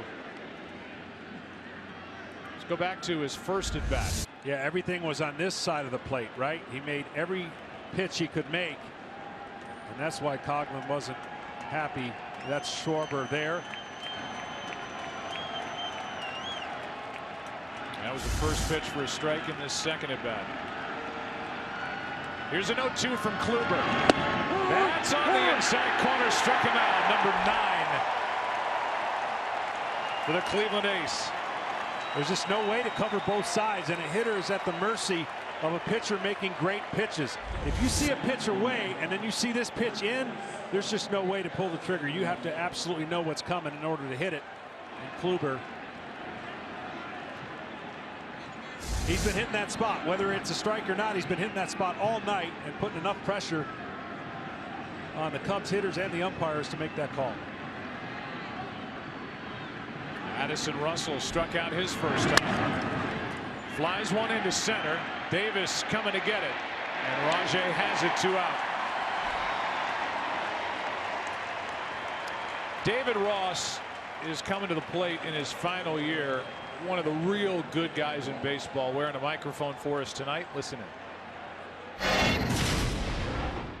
Good to see you, man. Huh? No, I gotta use it. I gotta try to use it. Whew. This is fun, huh? So stressed out. It's like once I get to play, I'm fine, but before, this guy's slider is filthy. And here he is with 2 out. Chops one to third, foul. It's easy for me, a guy who has made his living calling play-by-play in sports, but for you, John, a guy who made his living down there between the white lines. Guys like David Ross last, not just because they're talented, but because they're good teammates, because they're liked in the community. People in Chicago have taken to him, and it's been a short while that he's been with the Cubs. They absolutely adore this guy, and good. They picked a good one to love. Yeah, absolutely. And unfortunately, these guys are getting phased out, and he's one of the last guys to survive the era of play a role, maybe not have the greatest statistics, but serve a purpose. They serve a purpose in the clubhouse, and of course once every 5 days he catches his good buddy John Lester. But every team needs a guy like that, and every team doesn't have the luxury of spending whatever they allocate for those resources. There's a tailing pitch for a strike, and it's 1-2.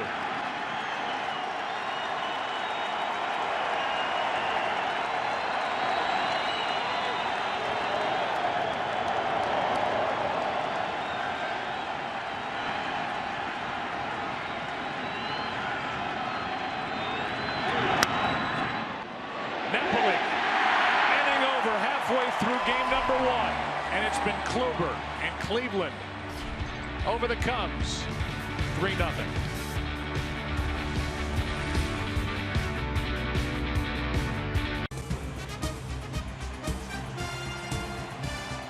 Tonight's T-Mobile One in-game box score for the Indians.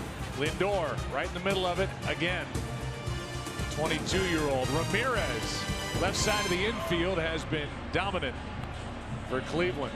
He's 2 for 2 and a home run out of the number 9 spot. Roberto Perez going deep last inning. Bottom of the 5th rolls in. 3-0 game with Lester back to the hill. Lindor. Strike 1. Yeah, we've got some of the most young dynamic players in our league, and certainly the league is getting younger, but they're prepared, they're mature. The everyday players have come up and they've seized the moment, and they're not really scared by anything. And that's a credit to the amount of playing that they did at a young age. The game has gotten very specialized. Unfortunately, that's part of the reason we have so many injuries too, but guys like Bryant, Baez, Lindor, with all the expectations, they're coming up and delivering right away. That used to never be the case. Here's a 1-1. There are 2 people standing almost exactly 90 feet from each other that if you gave organizations a list of 5 guys you would want to start an organization, a franchise with, they'd be on that list of 5. The guy at the plate and the guy standing at third. Lindor, and for the Cubs, Bryant. Both in their early 20s, both mature beyond their years, both super marketable, and both can just flat out play. And just the humility really out of those young players and how they represent both on and off the field. Bryant and his smile and genuine care for not only the game but just having fun. Lindor the same way, talking to him at the All-Star game. 2-2 pitch. But the talent is just off the charts. To have this shortstop kind of revolution that we have now, that position has so many young stars. Everything goes in cycles, and right now the shortstop spot is pretty hot. And the guy at second base for the Cubs, Javier Baez, was picked 1 pick behind Francisco Lindor back in 2011. And Baez would consider himself a shortstop. The Cubs have a good one. That is a fair ball. Good play by Ross to get to that before it rolled foul. And Lindor is retired for the first time tonight. Ken Rosenthal is with us, and there were a lot of scouts in attendance at a Florida baseball game when Lindor and Baez were hooking up head-to-head. There were, Joe, and you go back to 2011. That's the year they were picked 1 selection apart. Lindor number 8, Baez number 9. That game was in Florida, and both these players have similar backgrounds. Grew up in Puerto Rico, moved to Florida at the age of 12. The year before that legendary high school game, they actually were teammates on a travel team, along with another player who went very high in that draft, Jose Fernandez. Here's a strike to Mike Napoli, who's 0 for 1 with a walk and a run scored.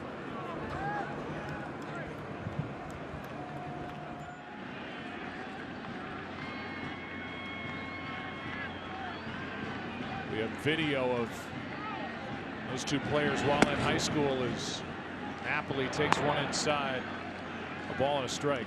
You talked about the importance of David Ross for the Cubs. Well, Terry Francona can't speak enough to the importance of Mike Napoli, getting him in the offseason from the Boston Red Sox. Loves him in the clubhouse, and obviously he's produced. We talked to him about that unreal surgery that he was able to come back from, the sleep apnea and the inability to sleep. Can't imagine what he went through, and now he feels better about not only life but playing the game. He's 1-1 in World Series play. He lost with the Texas Rangers in their heartbreaking series against St. Louis. Losses in games 6 and 7, but he won with Boston against St. Louis in 2013. He's been at it a long time. He's clutch. Francona said everybody follows him. Some guys are scared of him. That is in at the knees. 2-2. I just find the irony in his name. Nap. Not able to take a nap. And now he can. He can sleep. Maybe not all the way through, but he can sleep a lot easier today than a couple years ago. 1 out, nobody on. Napoli strikes out. Good pitch from Lester. 2 out. We can save the video for later with Baez and Lindor. Let's go to Tom Verducci to hear more about the sleep issues that Mike Napoli dealt with. Yeah, guys, his sleep apnea was so bad they figured out about more than 100 times a night he would stop breathing. So it was 2 years ago that he had his surgery, bimaxillary advancement surgery, very serious surgery. And he said the difference now is that he's actually dreaming again. That's right. Before he didn't sleep long enough to have any REM sleep. Now he is back to dreaming, sleeping 6 or 7 hours a night rather than 2 hours at a time. So of course I asked him if he dreamed of the World Series, and he said no, they're really weird, the dreams I'm having now. I'd rather not go there. Here's one in at the knees to Carlos Santana. Again, Napoli's just a born leader. Sleep apnea can be very serious. And so he dealt with that. Said it got to the ballpark just worn out every day until they figured out how to correct it. The 0-1. That's strike 2, and Lester's pitching well now here in the 5th inning. Napoli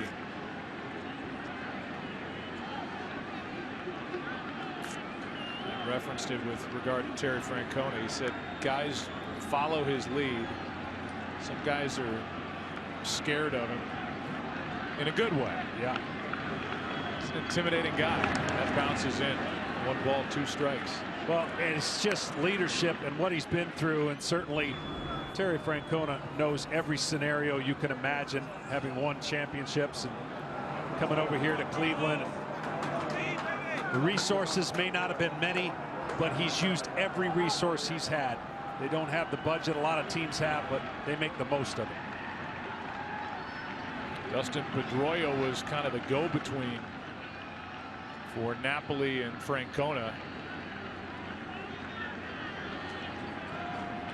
Pedroia telling Francona, you got to get Mike Napoli. He will make a huge difference. He led him in RBIs. A strike 3 called on Carlos Santana. And Lester's really settled in. He struck out 6, but the Indians lead by 3 after 5.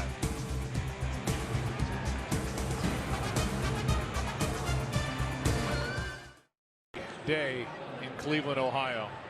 Celebrations all over the place. The Cleveland Cavaliers, who came back from down 3 games to 1 to beat the Golden State Warriors in the NBA Finals in June. They raised the championship banner.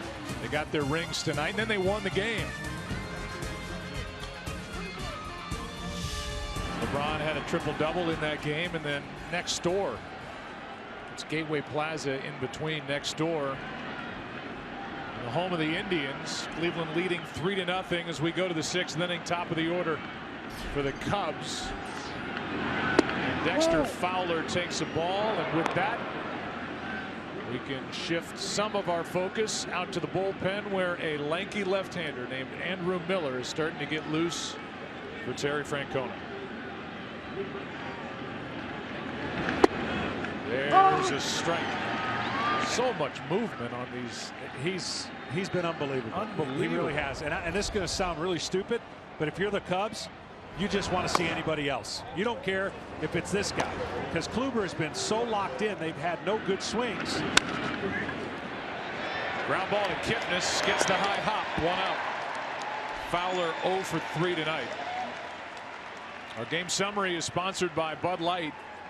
Kluber, 3 hits, no runs, 9 strikeouts, no walks. 6 of the strikeouts looking, by the way. That tells you how good his stuff is. Perez a solo shot in the 4th, and Schwarber, he comes back out of nowhere and hits a double in his 2nd at bat. Now I know I'm going to preface this by saying, look, the Cleveland Indians are in a different situation, so they need Kluber more often. But in a normal situation in the postseason, you would never think about taking this guy out of the game. This is a different time. This is a different team, and they rely on their bullpen. a lot more than they rely on their starters due to the injuries. But you think about both of these teams, they're built around great starting pitching. The Cubs stayed healthy, the Indians didn't, but they won their divisions because they dominated their division with their starting staff. The 0-1 now. Bryant fouls one back here. Well, in the ALCS, the Indians got 22 innings pitched out of their starters, 22 innings pitched out of their bullpen. And that big weapon of Andrew Miller is getting loose. This crowd wants to see strikeout number 10. Bryant trying to get on. Ball one. The Indians are not going to announce who their Game 4 starter is. Tomorrow it's Trevor Bauer against Jake Arrieta. Travel day on Thursday. Josh Tomlin against Kyle Hendricks on Friday. And then John Lackey in Game 4 on Saturday. There's a 1-2. Popped up behind the plate. Perez waits. 2 out.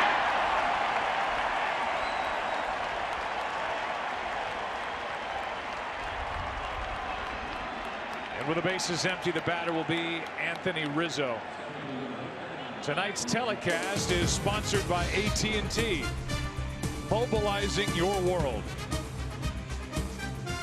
Just to finish the thought, John, when we talked to Terry Francona, the manager of the Indians, before the game and said, do you expect to bring Corey Kluber back on short rest for Game 4? He kind of pulled his glasses down to the end of his nose and looked at us like, what are you, nuts? Of course I am. Yeah, absolutely. And if he goes according to plan, this would be his last batter if he gets him out through 6. There's a big difference besides the DH here in Cleveland.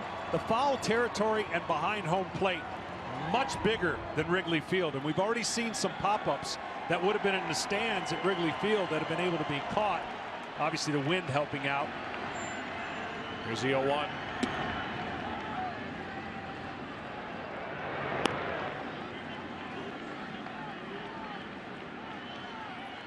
Steady breeze from the start of this game, blowing in basically from center. Might have held the ball that Schwarber hit off the wall in the 4th inning. Held it in the ballpark. Then he was stranded. Nasty on the pitch, down and in, strike 2. And that's all protecting Rizzo from the fastball that he thinks is starting on that plane and catching the inside part of the plate. So he goes in with the cutter slider. No chance for Rizzo.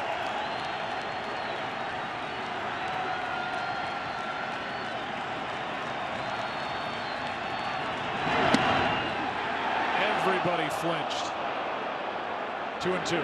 Pitch recognition is so important for hitters. I just think they recognize the last pitch, and when you have the last pitch height of a fastball that catches the corner, you cannot see the spin of a breaking ball. You're attacking it as if it was a fastball. That's why you swing at it.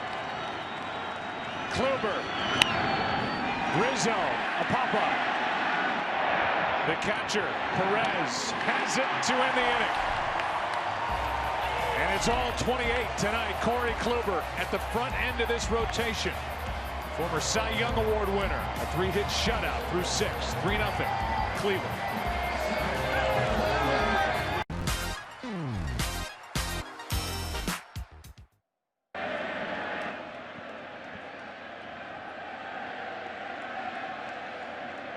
Jose Ramirez first up. He's 2 for 2 tonight.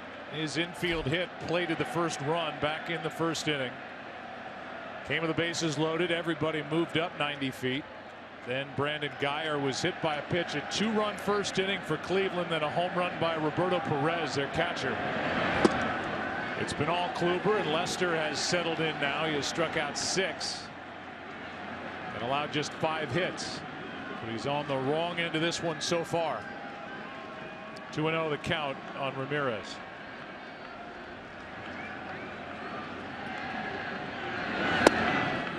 In at the knees, 2-1. Ramirez has been so good this year. It doesn't matter if it's a left-handed pitcher or a right-handed pitcher. Virtually hitting the same. A little more power against right-handers with 7 home runs, but 311 and 312. That's balance. 2-1. We haven't seen a lot of that tonight, as opposed to Lester's last start, which was in Game 5 of the NLCS out in LA. But he and the Cubs won. Showing bunt. Now a shot into right center field. This ball is down into the wall. Ramirez digs for second. He's there with a leadoff double. 3 for 3.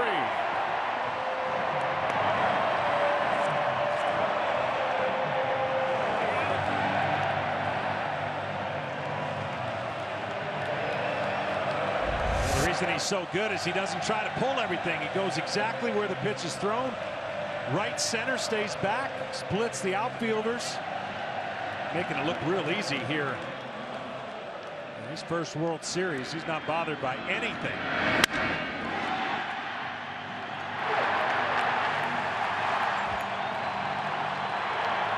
Now the Cubs get action in their bullpen as Chris Bosio comes out to talk to Lester.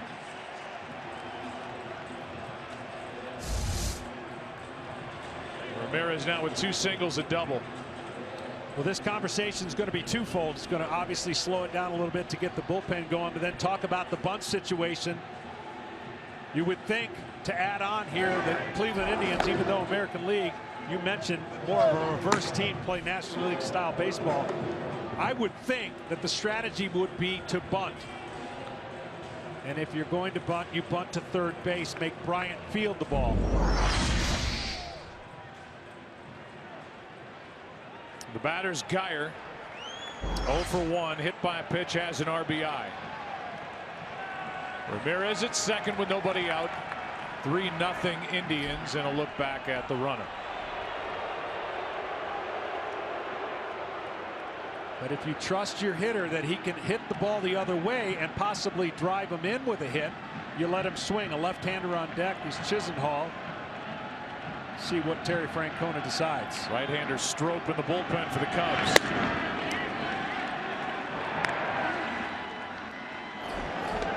Now Travis Wood, the left-hander, joins Pedro Strop.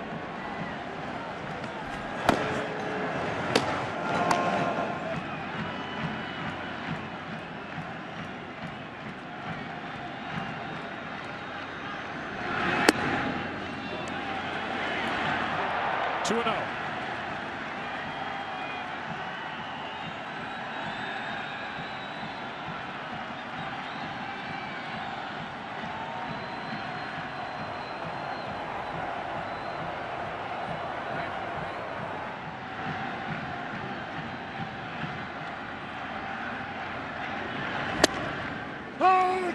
2-1 at 93 miles per hour.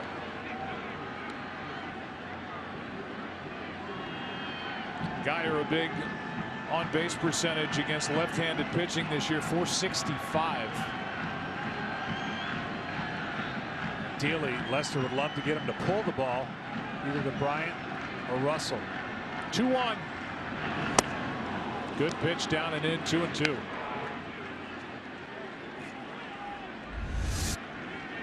There's the hard cutter down where he hit him in the right knee earlier. Bases loaded. RBI, hit by pitch. Lefty Chisenhall is next.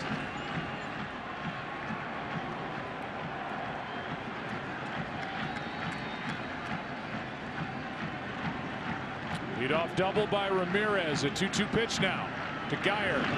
Got him looking, and a big strikeout for Lester. Number 7 on the night. Well, that's the side of the plate to go, and both Ross and Lester working hard to get this call all night, and it paid off because that pitch was off the plate. And you can see where Ross was set up, but that has been the lenient side of the plate. I don't care what anyone tells me, the human factor of an umpire always is going to have one side over the other that might have an inch that you can get. Now Chisenhall, runner at second, 1 out. Geyer did not advance the runner. Well hit into left field, but back is Zobrist. A few steps in front of the track. He's got out number 2. And Lester is 2/3 of the way through trying to get around a leadoff double. He is tough. And he is gone. That's going to be it. With the catcher Roberto Perez coming up. Pedro Strop is coming in. 3-0. Indians lead it. Strop will try to keep it that way. Telecast is presented by T-Mobile One.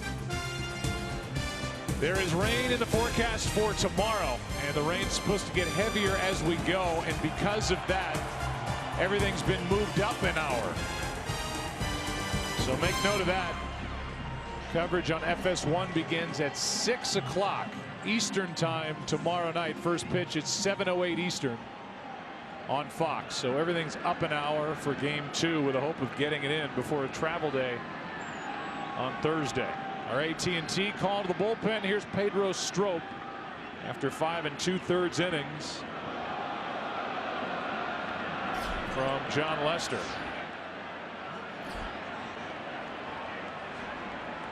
Was that a little power surge? Was that lightning? What was that? I think just a power surge. But that got everybody's attention. Lights dimmed and then went back to full strength. Runner at second, 2 out, and a swing and a miss by Roberto Perez. Great breaking stuff out of Strop. Electric fastball. Only command issues sometimes get him in trouble. I'm still a little surprised that Ramirez stayed at second base. Second base is not the only base the Cleveland Indians are going to be able to steal or could have stolen off of Lester. Third was there for him, but he chose not to. A check swing. He did not go around. Leadoff double in the inning. Lester a good job to get a strikeout of Geyer. Then Chisenhall on the fly ball to rather deep left. And Pedro Strop, the right-hander who came over with tomorrow night starter Jake Arrieta from the Orioles, is ahead on the count here, 1-2. That's what's amazing about the postseason. It was an innocent start to that first inning. 2 outs, nobody on. Lindor gets on, the one guy you can't afford if you're Jon Lester. He steals second, then a walk. Just all kinds of things to get 3 outs in the postseason in the first inning was not real easy after getting the first 2. That's the story. 2 runs in the first. Breaking ball got him looking, and Perez goes down. And a good job by the Cubs to get around that leadoff double. It's still a 3-0 game. Back after this from your local Fox station.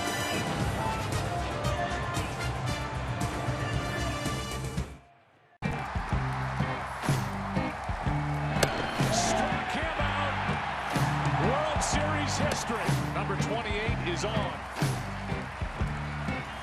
And he's still on the mound. 85 pitches later. He works into the 7th inning with a heart of the order. Zobrist, Schwarber, and Baez. Miller's ready if and when, but it's Kluber up by 3. Good tight breaking ball for strike 1. He's got the video game breaking ball that you have when you're playing at home and making everybody look foolish. That's what he's doing tonight. A 3-hit shutout. Zobrist has one of the hits. It was a leadoff double in the second. In a 2-0 game, and then Kluber, after the double by Zobrist, struck out Schwarber, Baez, and Coghlan. Pretty good stat.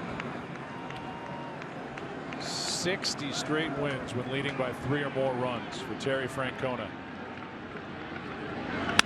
That's into left field, a base hit, and a good start to the inning for the Cubs. Zobrist 2 for 3. And with Schwarber coming up, we'll see if that's it for Kluber. Here comes Francona, who is 8-0 as a manager during World Series play. 04 and 07. The young man from Coppell, Texas.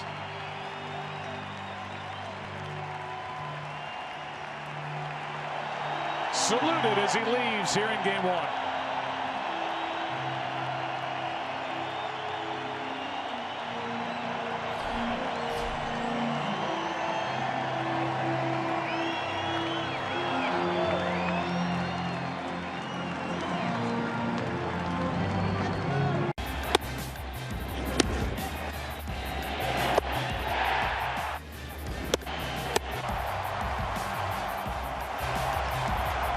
bigger in-season pickup across baseball than Andrew Miller, coming from the Yankees to the Indians. And they had to give up 2 serious prospects to get him. Center fielder Clint Frazier, Justice Sheffield, a left-handed pitcher. It was a big deal, and it's paid off. Schwarber takes a ball down from Miller, who was the MVP of the American League Championship Series. Yeah, you talk about not fair for sure. This is one of those matchups. We already described what Schwarber's feeling in his first comeback after the knee surgery. Try to face this guy at 6'10" with a slider that sweeps across the plate and a fastball that reaches 97 miles an hour. This guy from the third base side of the rubber throws across his body and has angles that are just difficult for any hitter to pick up. Here's a 1-1. That's down 2-1. Meanwhile, the Indians have him under control through 2018 at $9 million per. 88 pitch night for Corey Kluber. Now he hands it off.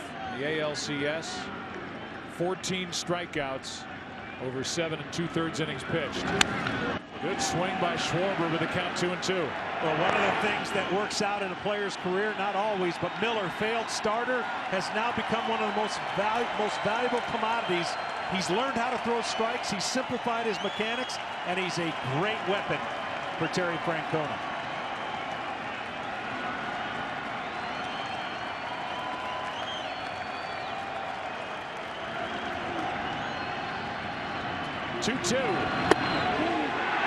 Just upstairs, a full count.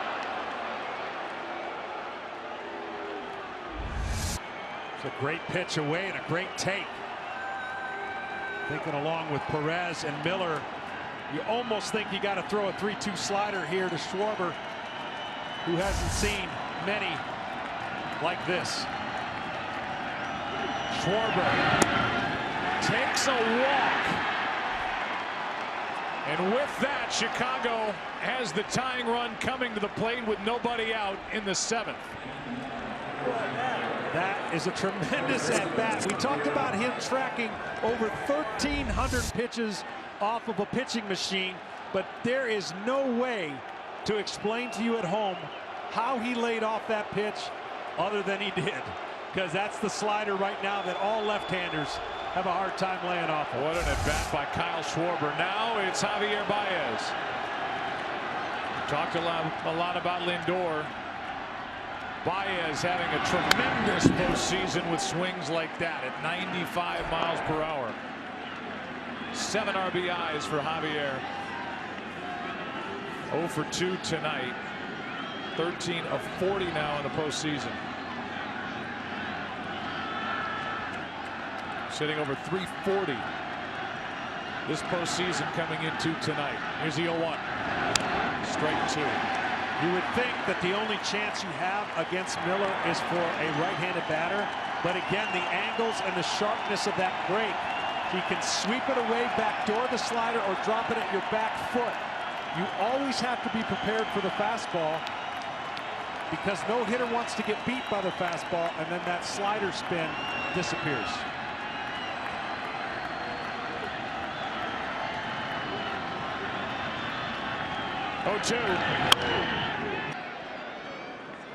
On deck is Wilson Contreras. He'll bat for Coghlan. Contreras is hitting .400 this postseason and homered in Game 6 of the NLCS. Baez has done a much better job cutting down his swing, but the one in the dirt still gives him problems.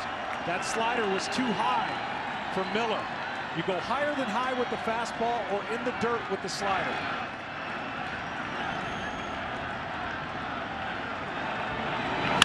That's into left field, a base hit. It will load the bases with nobody out. Here come the Cubs in the 7th inning with 2 hits and a walk. Once again, this ball's got to bounce. Baez has done a good job cutting down. It doesn't bounce too high of a pitch. And Baez, who does a great job getting the barrel of the bat to the ball, just enough to get a base hit. It sounds crazy, but sometimes a different look. And no matter how great Miller is, Kluber was absolutely carving him up. And now another young, fearless Cub comes to the plate. A hit by the 23-year-old Javier Baez leads to the 24-year-old Wilson Contreras, with a 22-year-old Addison Russell on deck.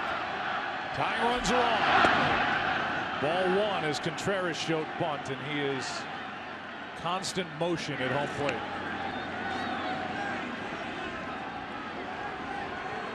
Cleveland has put up 15 consecutive scoreless innings dating back to the Toronto ALCS.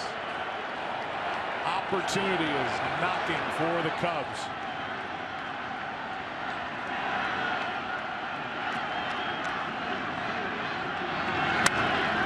Pop up, shallow center. This ball is caught. The runner at second took off, but the center fielder Davis didn't see him. And the throw came to the plate. They had a double play staring them in the face. Schwarber was dead between second and third, and Rajai Davis just did not see it. Well, here's the problem. He's coming back from the knee surgery, so you know he wants to get a break. He hasn't been able to see on the bases and read the ball. And this throw at home is the only reason why he's not out at second. And you really can't blame Davis because he's concentrating on the runner tagging from third. But Schwarber just not, he almost gives up right there. Got a lucky break. That's just not being on the bases and recognizing the everyday. Addison Russell takes a strike.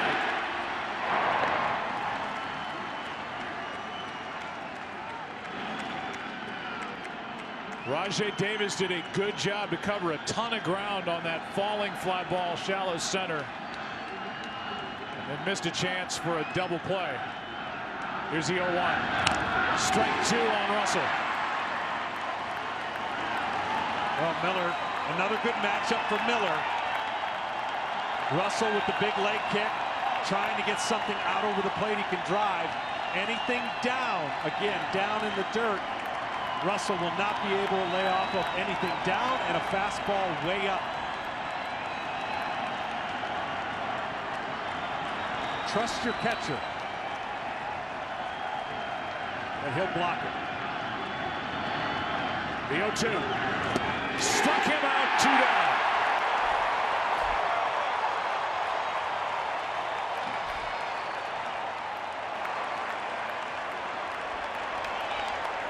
It takes tremendous discipline as a hitter to say anything that starts at my knees I've got to lay off of, but that's easier said than done. This is the left-handed version of Kluber's slider. And the guy who started this game and who's become a spectator like the result of that. Now the bases are loaded with 2 out. And the batter will be David Ross. Our T-Mobile One in-game box score for the Cubs. Zobrist with 2 hits.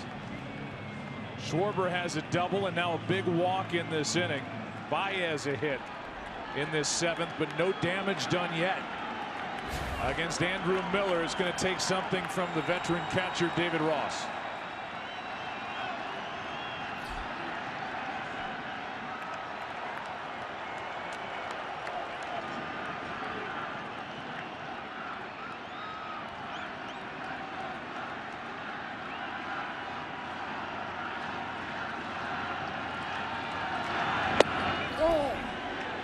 Ball 1, and now Miller looks in. Ross has a hit tonight, and he's lined out.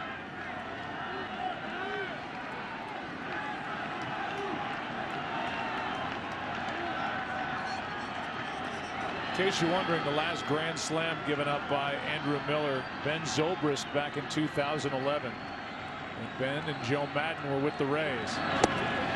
Right now, the Cubs just looking for a hit, anything to get on the board. 1 ball, 1 strike. Such a violent break, coming from an angle, much like Randy Johnson. Hitters just don't see this very often.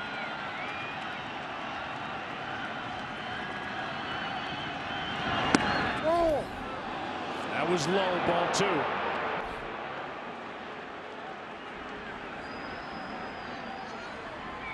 This should follow a slider right here if you're following along.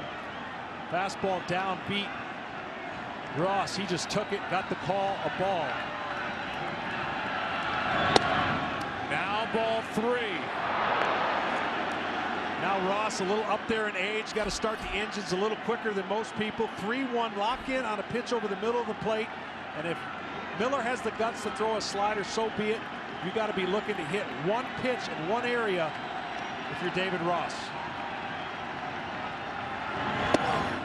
In at the knees, full count. And he had the guts to do it. So a good take. And now you throw that complete out of Ross's mind what to look for. Wasn't going to hit it if he pulled the trigger. Same scenario for Ross, and Miller shown he can throw slider any time, any pitch, any count.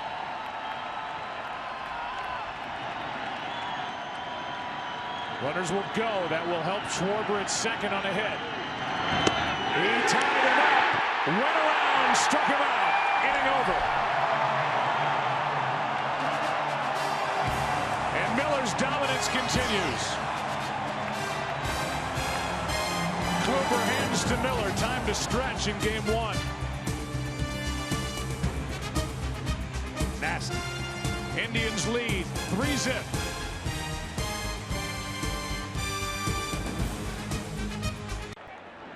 Well, with a temperature at 50 degrees at the start of the night, it's dropping. The wind has picked up a bit. Some precipitation in the forecast for tomorrow. Rajai Davis will lead it off. He's 0 for 3. Pedro Strop finished off the 6th inning, now working the 7th. And a pop-up out behind second base. That's for Baez, who can make even a pop-up fun to watch.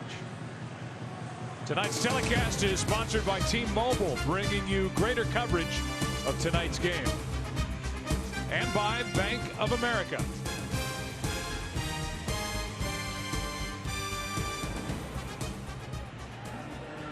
Joe Maddon to the mound. Pedro Strop faces 2 batters, retires them both with a strikeout. Back to the bullpen goes Maddon in a 3-0 game in the 7th. In the Cowboy showdown with the Eagles. Do we have to talk about the Cowboys in every show? They keep proving you wrong. Undisputed, 9:30 Eastern, FS1. And the Cubs have gone back to their bullpen. First it was Strop, and now it's Travis Wood, the left-hander. Welcome into this game. If you're just joining us, it's been a good one, 3-0.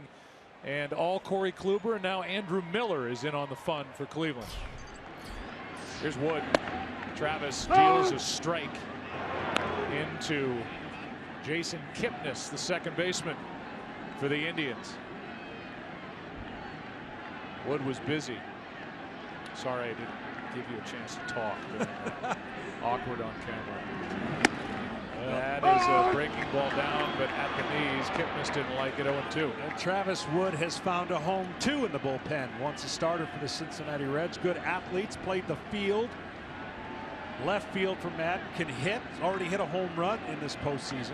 There are the changes. Almora's in right. Contreras stays in the game catching. Wood pitching. Almora will hit 9th. Contreras is in that 7 spot. This is just a 3-run game, and the Cubs have the top of their order in the 8th inning. Wood trying to keep this one within reach.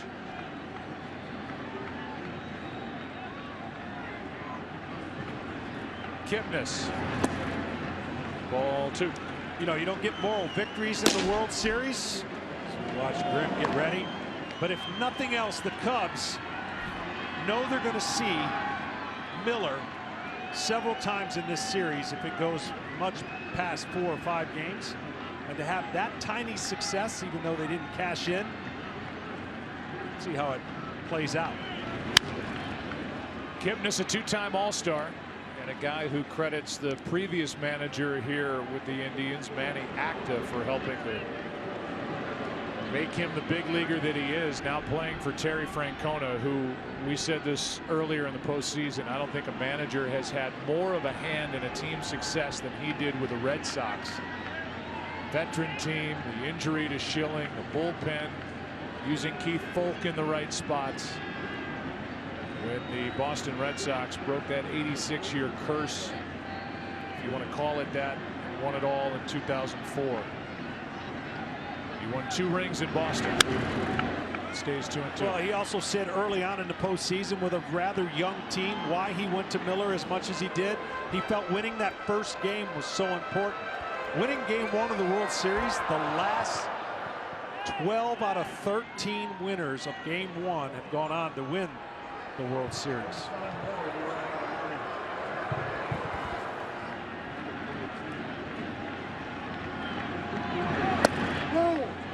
Just missed. There are a handful of guys who are legitimately funny who have played this game.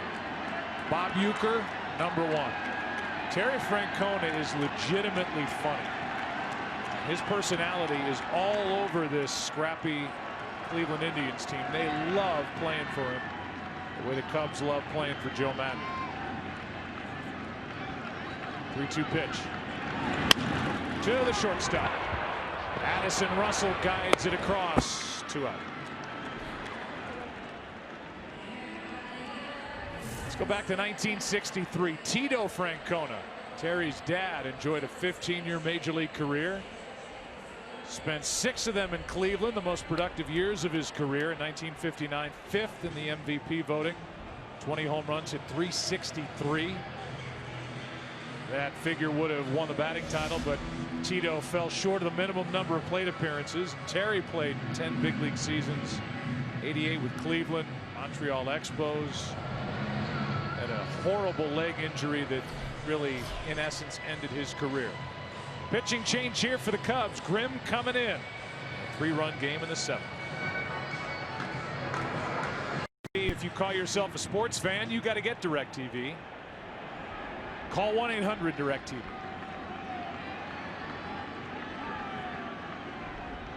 Bottom of the 7th inning, 2 out, nobody on. Third pitcher of the inning is Justin Grimm. And another base hit for Lindor. Into right center field. Fowler cuts it off, but it's a double. He's 3 out of 4. And makes it look easy. He's aggressive. He's smiling. He can play. The reliever comes in the first pitch. Looked live that he crossed up his catcher. Catcher looking breaking ball. He throws fastball. Lindor with a double. Let's look at it again. You see what he's setting up. He's got his glove positioned in a way for a breaking ball. I haven't seen that too many times. Nobody on base.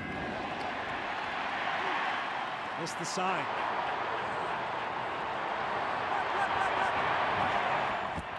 Lindor and Baez, who played against each other in high school, were messing around out at second base a moment ago. Here's Napoli. A walk, a run scored, and 2 strikeouts. Led this Cleveland team in RBIs with 101. 3 for his last 18.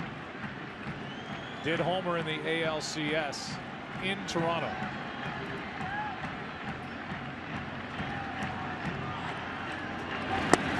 See the way he holds his bat and his swing path. He's got rather long swing, which generates a lot of power when he hits the ball up in the air. And I happened to ask him, I said, man, it sure looks like you got a really long bat. Matter of fact, he does, and he's gone up in weight and size. 35.5 inches. Pretty strong throughout the year. He said he likes using that kind of bat and weight because it then allows him to use his hands more instead of his body. You use your body, there's no way to generate the bat speed or the power that he displays. Here's a 2-0 from Grimm. Runner at second, 2 out. Good pitch. How weird is it that the Indians, they swept Boston. It only took them 5 games to get past Toronto. and they have not scored a run after the 6th inning in the postseason. That's unbelievable. It really is. Credit to their bullpen, shutting it down. That's off the end of the bat. Rizzo flips for the out, and good work by the Chicago bullpen. Sends game 1 into the 8th inning, and 2 old friends, 2 young stars in the game, having fun. In game 1, the Indians lead at 3-zip.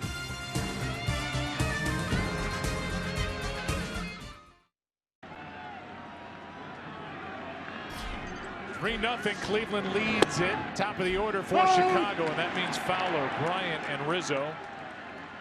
Dexter Fowler is 0 for 3. The top 3 spots in this lineup for the Cubs in this game 1 right now. 0 for 9 with 4 strikeouts. There's the 3, 4, 5 hitters that were struggling early in that NLCS before they really kicked it into gear starting in game 4. Bryant's been solid throughout. Rizzo will follow Chris, and that's into center. Back is Davis. Wind holds it up, and Fowler's 0 for 4.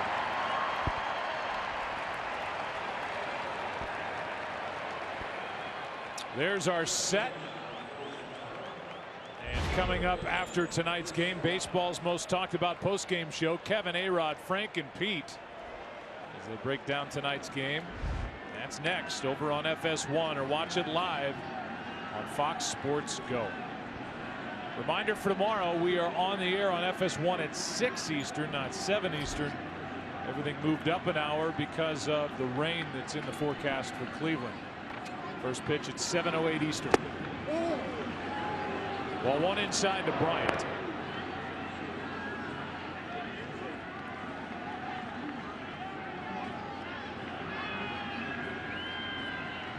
Chris has struck out twice, fouled out. 94 from Miller, a ball and a strike. Tremendous extension out of Miller. Almost looks like he's literally throwing halfway from the rubber to catcher. That's just inside as the closer for Cleveland, Cody Allen, gets loose. Before you think that this process that Terry Francona is utilizing in the postseason cannot do this during the regular season. These guys would not stay healthy. But in the postseason, a condensed version of a series with off days, Terry Francona can use his bullpen for multiple innings.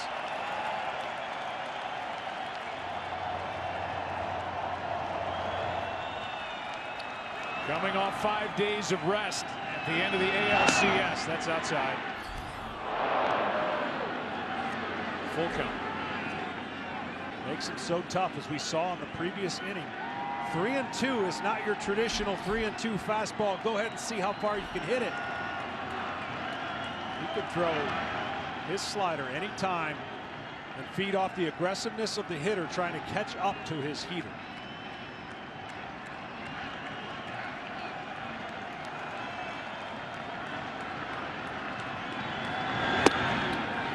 A wild walk.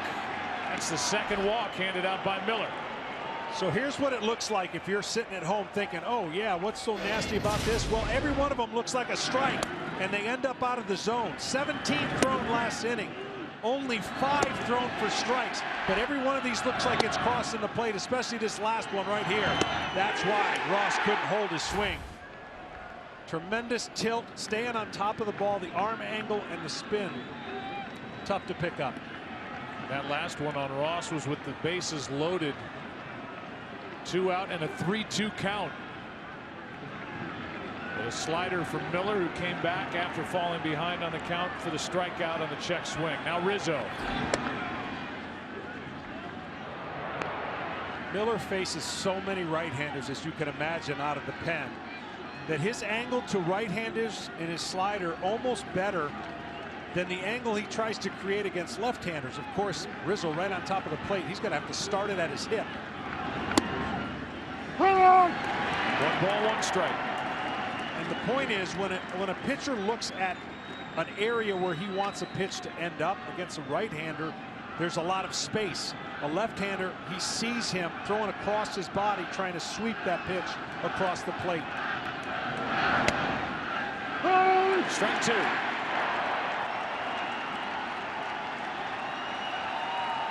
Rizzo tonight has popped up 3 times.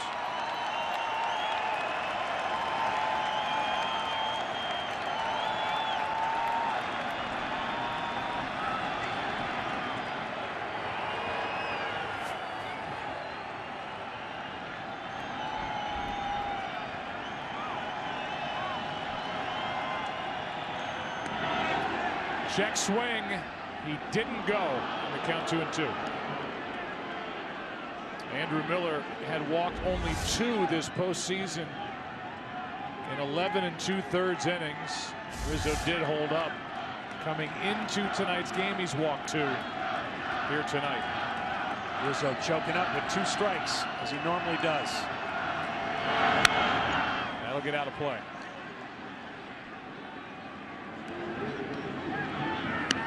The last Cleveland blown save came in the middle of August 17th against the White Sox. Since then, 18 for 18 in nailing down wins.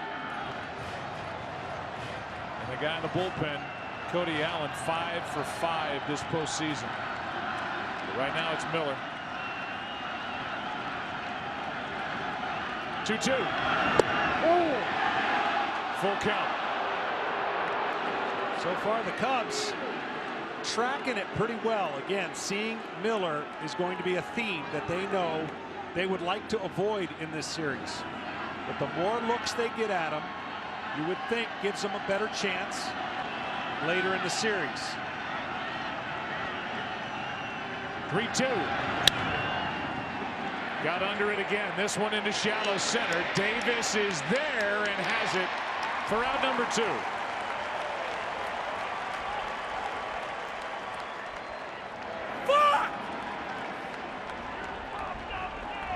With 2 out and a runner at first, the batter will be Zobrist.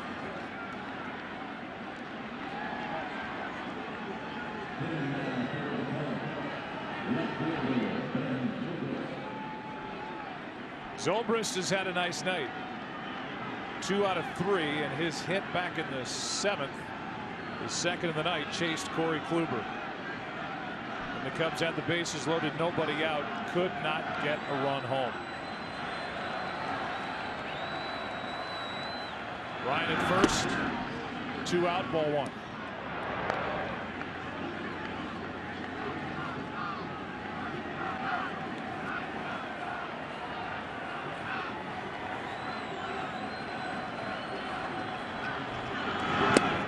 That's pitch number 39.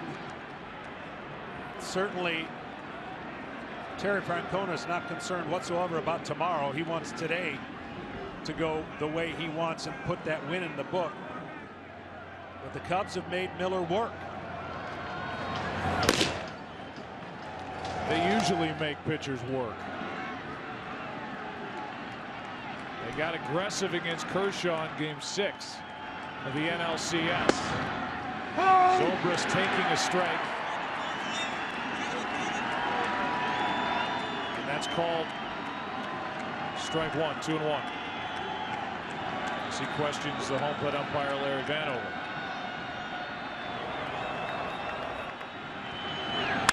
That's a base hit into right center field. Going over to third is Bryant on the 3rd hit of the night for Ben Zobrist. And with that, the tying run is coming up.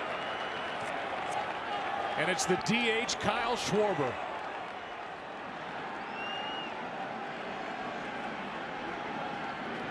Can't write a script for that. Andrew Miller and what he's done. You see the run differential. 3 runs up. Came on in the 7th. He's in the 8th. They trust him. He's delivered. But now it's Schwarber. See if Schwarber sit on a fastball first pitch. He was really good in his first at bat, taking sliders. Strike 1.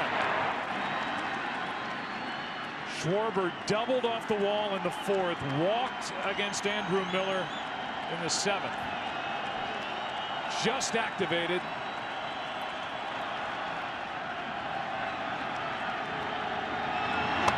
And went all the way back from 2 torn tendons in his knee that he suffered on April 7th. And under the radar, he got ready. And here he is.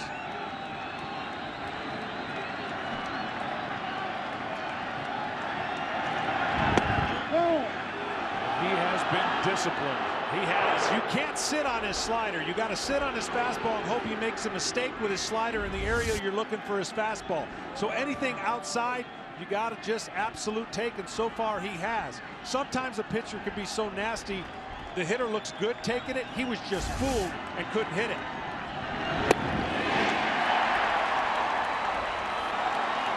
Two balls, 2 strikes.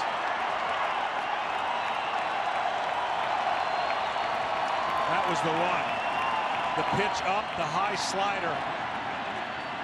Schwarber just misses it. Highest pitch count in a game this season for Andrew Miller.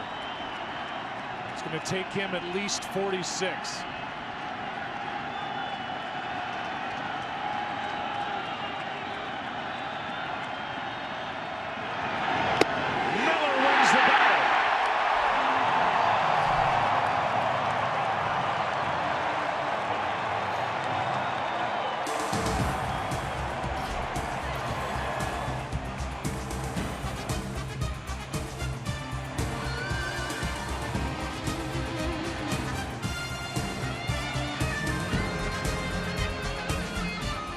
Andrew Miller to bend. He didn't break 46 pitches. That's the most for him in any game this season. He goes 2, allows no runs, 2 hits, 2 walks, 3 strikeouts. And it's interesting looking ahead to tomorrow night in game 2. We'll get into that here in a second. Grimm back to work. Santana first up, ball 1. Here's the first thing he's going to say to his manager tomorrow. Skip, I'm good. He's never not wanted to pitch, and that's what makes him so valuable to the Indians. Trevor Bauer gets the ball for Cleveland in game 2. This is out of play. He'll make his 3rd postseason start. He's got 2 no decisions. Game 1 against Boston in the division series. He didn't go 5, and then many have seen the video of him in game 3 of the ALCS in Toronto with that wound on his pinky, on his pitching hand, gushing blood. He only went 2/3 of an inning. That's a strike. It's strike 2 on Santana. So I know where you're going with that. Andrew Miller's always going to want to pitch, but that was a long effort here tonight for the big left-hander. Yes, it was, and I still think that's what he'll tell him, whether he puts him in or not. The theme of tonight has been for me, look, this Cubs lineup can hit a fastball. If you can spin the baseball, which there are a lot of guys on this Indian team that can do it, you get a chance to wiggle out of trouble.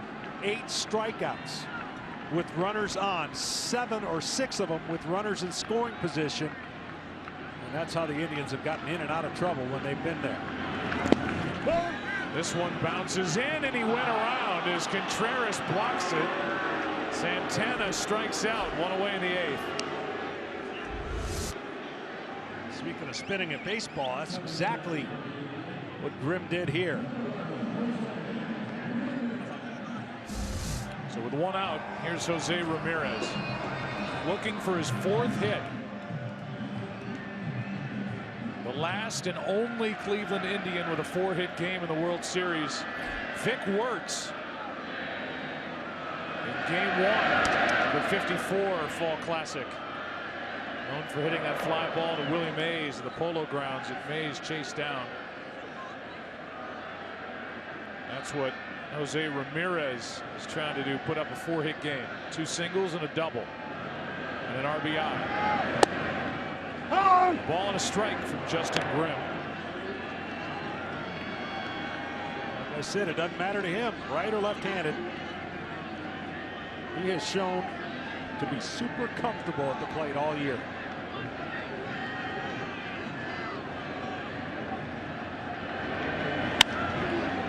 under it into center for Dexter Fowler.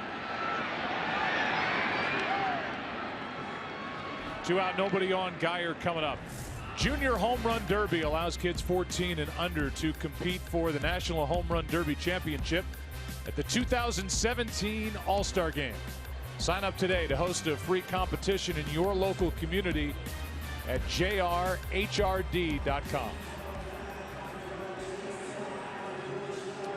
Geyer is 0 for 2, was hit by a pitch in the first inning with the bases loaded to drive home a run.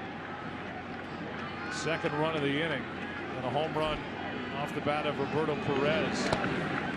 In the fourth, made it 3-0 in the pitching of Kluber and Andrew Miller. Next will be Cody Allen. Shut out the Cubs on 6 hits.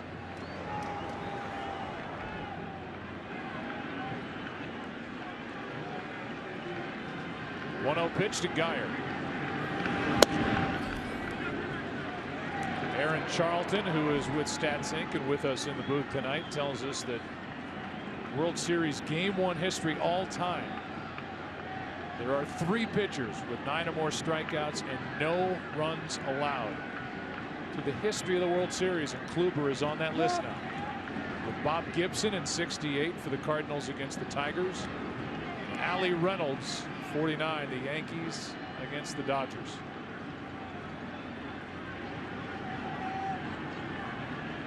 Two-0 pitch. Good curveball from Grimm. 2-1.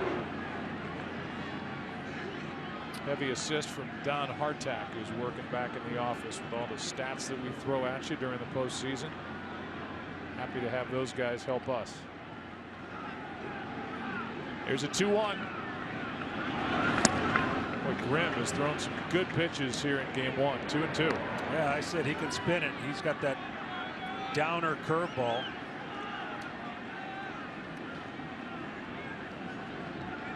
To go along with 96, 97 on our fastball. Whoa.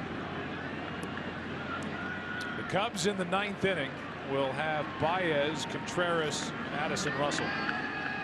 If anybody gets on the number 9 spot, which right now is occupied by Albert Almora. The combinations that work in this game, and I believe the curveball's making a comeback. Saw Rich Hill and his comeback throwing primarily 51% curveballs. High fastballs, curveball combination. Low fastballs, slider combination.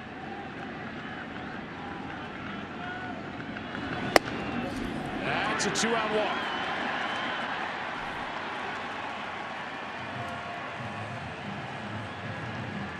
Lonnie Chisenhall will be the hitter.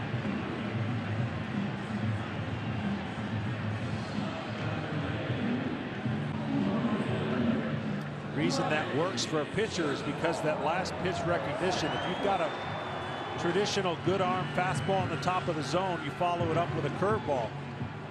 The 2 different areas that a hitter, unless he's just a free swinger, he won't swing up and then swing down, meaning balls in the dirt. But if your fastball is at the shin guards of the catcher, you follow that with a tight breaking slider. He cannot lay off of it. Most guys just can't. Says the Hall of Famer John Smoltz with 1 on, 2 out. A check on the runner, and Geyer back without a tag.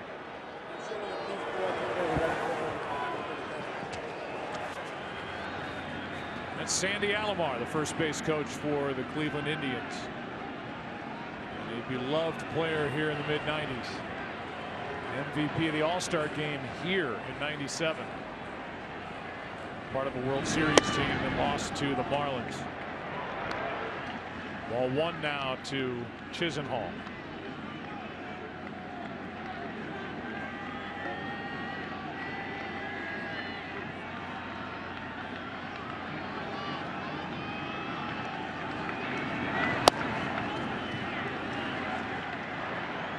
Two and 0.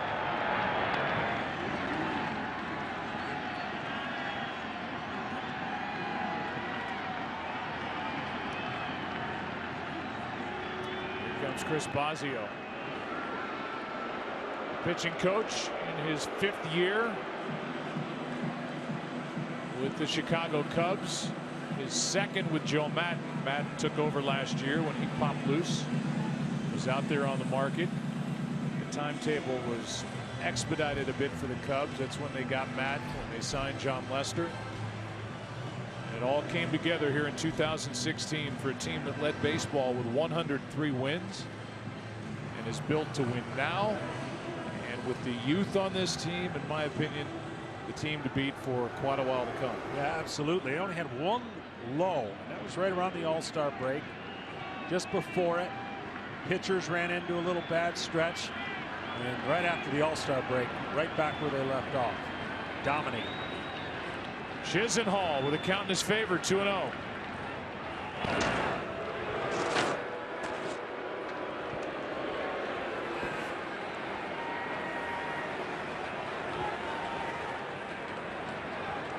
In case you're wondering about Geyer, he stole 3 bases, caught twice during the regular season.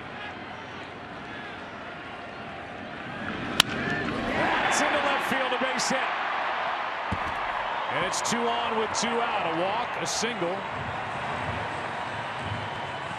With the number 9 man, Roberto Perez, coming up. And that's going to be it for Justin Grimm. Back to the bullpen goes Joe Madden. Pitching change in the 8th. Doan coming in.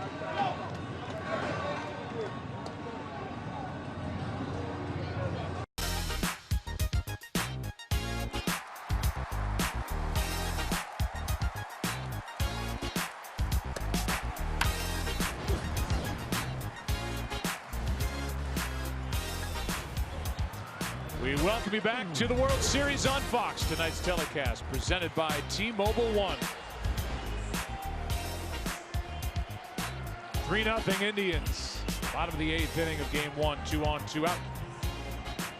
The number 9 man, Roberto Perez, who's caught a gem and who's homered tonight, will deal with the former closer, Hector Rondon. He was the guy until the Cubs went out and got Chapman. Certainly was the guy last year, Rondon. Trying to keep it within reach. 3-0, bottom of the 8th. Good speed on. Perez, ball 1.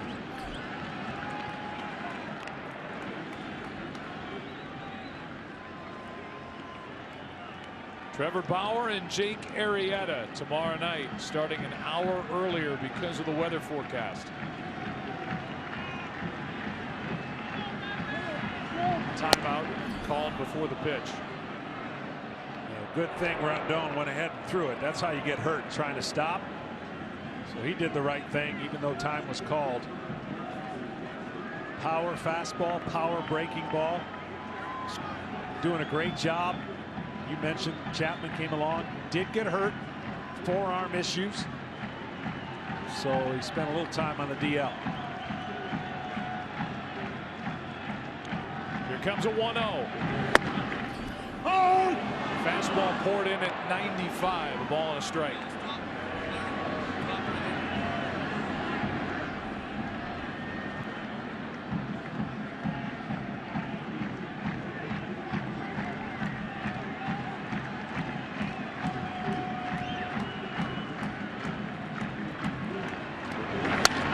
Strike 2.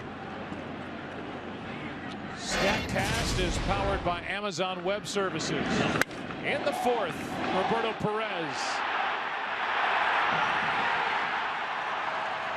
391 feet over that yellow line. His second of the postseason. Made it 3-0. It's still 3-0 thanks to Kluber and Miller. Big job here by Rondon. 2-2.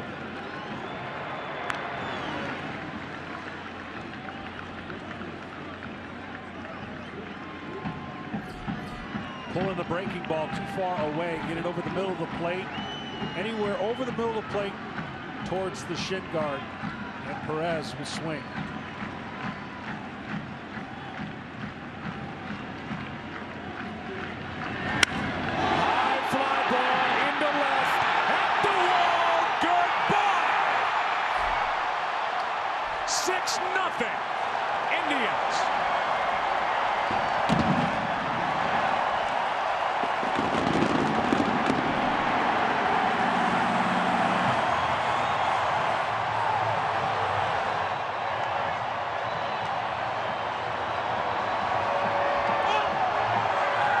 swing he did, but not the location Rondon wanted. And the first runs Cleveland has scored after the 6th inning all postseason come on one swing from Roberto Perez. What a night for the young catcher. Well, Rondon was pulling his breaking ball, and this is the definition of a hanger when a guy goes up there and sees one middle.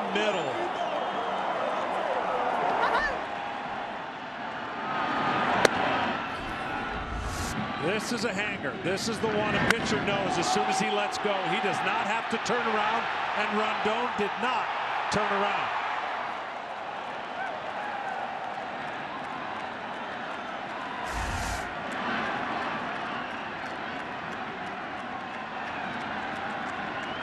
Two old pitch now. 3-0 the count on Rajai Davis. What a game Perez is having. Catching a gem. 2 big swings.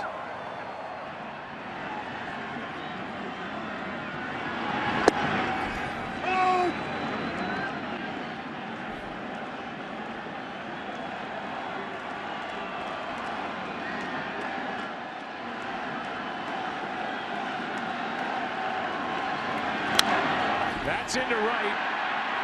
Down. Almora can't make the play. The ball's in front of him, and Davis scoots into second with a double.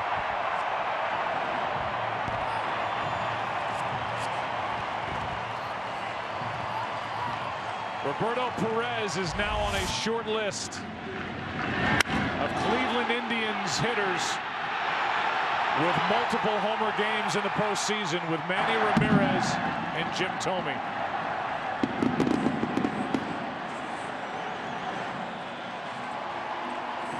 It's amazing what the World Series can do.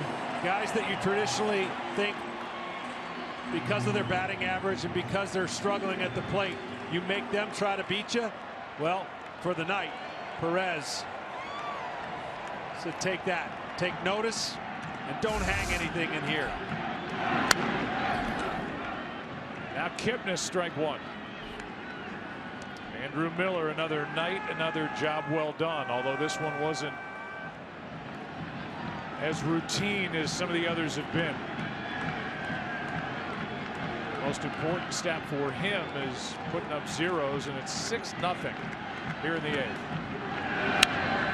That's strike 2 on Kipnis. I said the Indians had to be very opportunistic in how they score, and they don't score a ton, at least they haven't this postseason. But with 2 outs, a base hit, a stolen base, and 2 uncharacteristic walks out of Lester, a swinging bunt hit and a hit batsman, they score those 2 runs with 2 outs, and then right here a 3-run homer with 2 outs. That's how they've been getting it done. It started with a 2-out walk to Geyer on a 3-2 pitch. Now Kipnis rolls one fair to first, and that ends the inning. But Rondon comes in with 2 on, 2 out. And Roberto Perez goes deep. It's been a big night in Cleveland, Ohio. The championship banner raised next door for the world champion Cavaliers. And the Indians 3 defensive outs away from a 1-0 lead in the World Series 2016.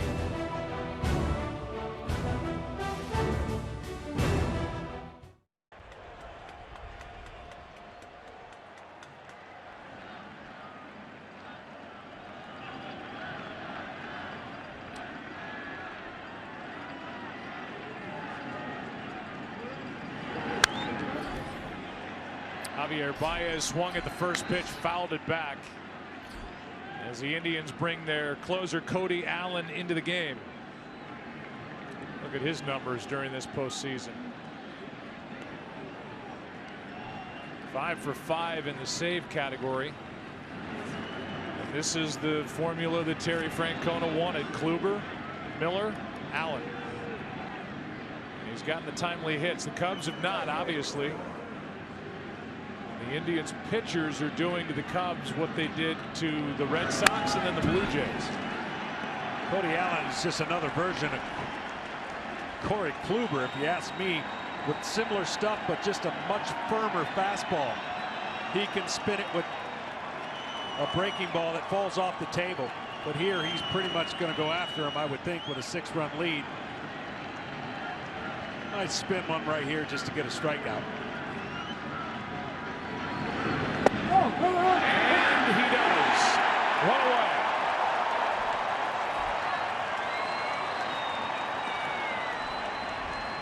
The Indians held Boston and Toronto to a combined average, John, of 129 with runners on base. That's how you win postseason series. And tonight, the Cubs are 2 for 13 with runners on base and 8 strikeouts. They've just done a better job, the Indians have, executing in pressure pitches with 2 strikes, 3-2 count, going for the kill when they have it, and only making a couple mistakes, really.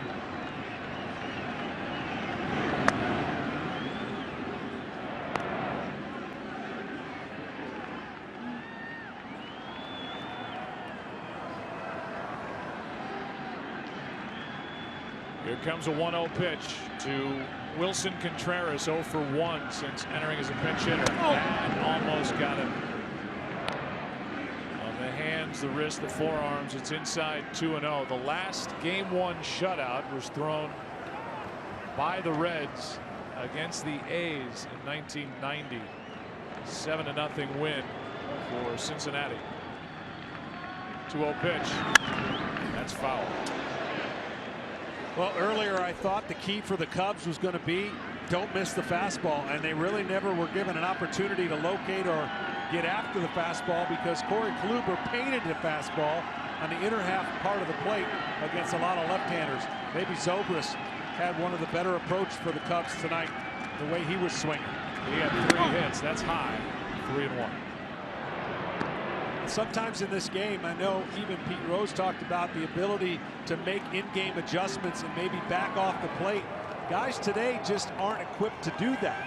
Younger players are stuck in their ways, and they certainly have had success. That's well hit into right. Back at the track. It is off the wall. Contreras with an extra base hit with 1 out. And he will hold at second with a 1-out double. Chisenhall with a leap and could not find the baseball. I think Contreras thought this was a homer right here.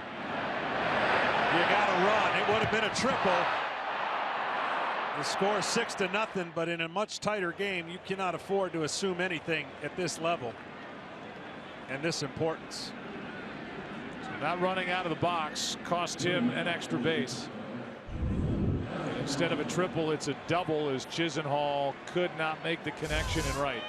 Well, the stands in right field, the wind's blowing in, but the stands in right field have the 3 tiers, so maybe blocks that wind just a little bit, and that ball carried pretty well to right field. Batter now is Addison Russell. And let's just finish the story about, well, 2 stories to finish. 1, the Indians looking for back-to-back shutouts. They threw a shutout in Game 5 of the ALCS in Toronto. Trying to back that up with a shutout here in game number 1 of the World Series. Here comes a 1-0. That's up to Allen right now, and at the moment, Addison Russell. Last time they did it, the Indians as a franchise, 1920. Shutouts thrown in games 6 and 7 over Brooklyn, a team that was then known as the Robins, became the Dodgers. One of their 2 world championships, along with 1948. Here's a 1-1. Strike 2. You know, a starter's job is to try and navigate and set a hitter up to get through 3 at-bats. Well, when I was closing in a situation like this in a 6-run lead, I never was going to show the opponents what I was going to do to them in a tight situation. That's the only reason I hate 6-0, getting your closer in. I get why they're doing it, 5 days off, but you really don't want to show them the scenarios that in a 1-run game or a much closer game of how you're going to face them. So this is one way you can actually play games with the opponent. Struck him out, 2 down.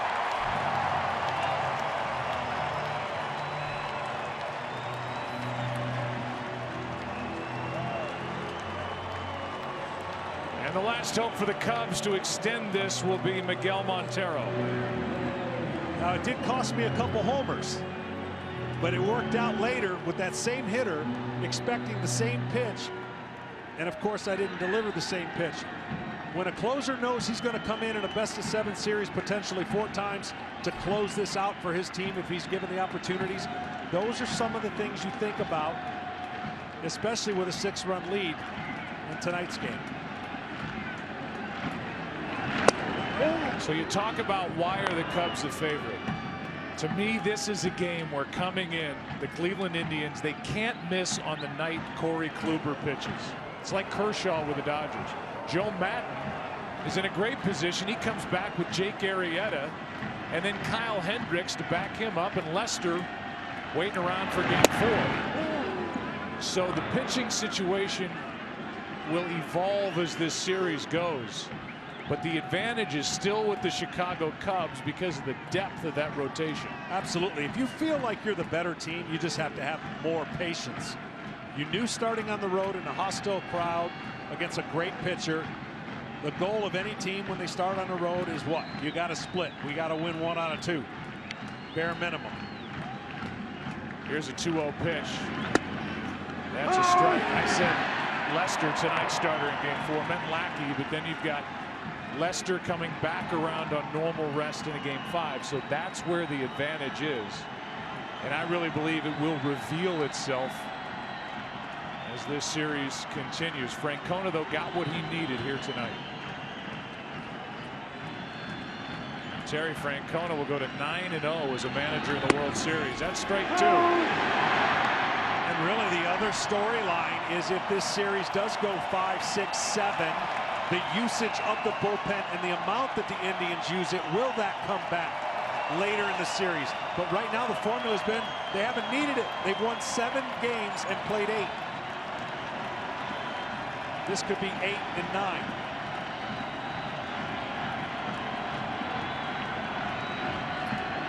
The 2-2. Indians win game 1.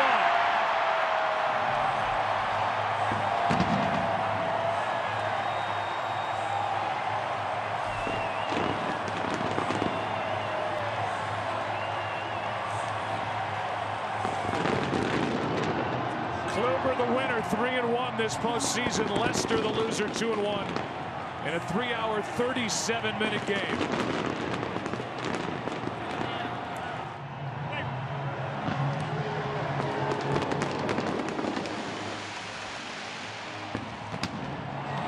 Tough to win with 14 strikeouts. Credit the Indians pitchers, which they've done all postseason.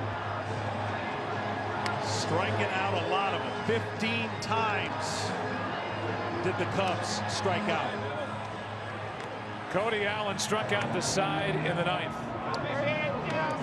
The Indians get the win with their big ace, Corey Kluber, making the start tonight. Just one other note with regard to Andrew Miller, who threw 46 pitches, the big weapon out of the bullpen for that man, Terry Francona. The last pitcher to throw 46 or more pitches and then pitch the next day in the postseason, Keith Folk, with Terry Francona's 2004 Red Sox during that epic 3-0 comeback against the Yankees. Let's go down to the field and Ken Rosenthal. Thanks, Joe. Francisco, 2 outs in the first. You singled, you stole second. That started the 2-run rally. Did you feel you rattled John Lester? I don't know. I was just trying to do my job and continue my plan, continue our plan. And I was capable of getting a good pitch to run. I'm glad he bobbled the ball, and he got me the second time. So, what was your plan coming in? No, just stay aggressive, be smart though, be smart, know when to run. Remember, Napoli's behind me. He's one of the best hitters in the postseason. Then you got Santana and Ramirez. You know, you got to be smart. You got to know when to run, when not to run. And also, I don't want to be too anxious. And I either want to, people probably knew I was going to run, but I either want to alert more, you know, that I'm going to run. And that I'm just trying to play my game and play the way we always been playing. And, you know, my teammates helped me a lot. Francisco, thank you very much. Now over to Tom Verducci. Thanks, Ken. Roberto Perez, you spent most of the year as a backup catcher, hitting 183. Game 1 of the World Series, you catch a shutout and hit 2 home runs. Describe what this night means for you. Oh, it means a lot, man. I'm enjoying it. I'm just having fun out there. I have confidence right now going into this game. I was controlling my emotions. I think that was the big part. I think first AP against Lester, I tried to do too much against him, you know, trying to get that bat out of the way. But I mean, it's been an unbelievable night. I can't describe the words right now. Let's start with Corey Kluber. He gave you 6 innings. He had 24 called strikes in those 6 innings. What's it like to catch him when his ball was moving as much as it was? It's fun. I think he just attacked hitters. We got ahead of hitters today. I mean, he's been doing that the whole year.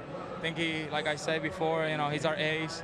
Every time he steps on the mound, I expect big things from him. And I mean, he was awesome. We had a good game plan going on before the game, and we executed pitches, and he was outstanding.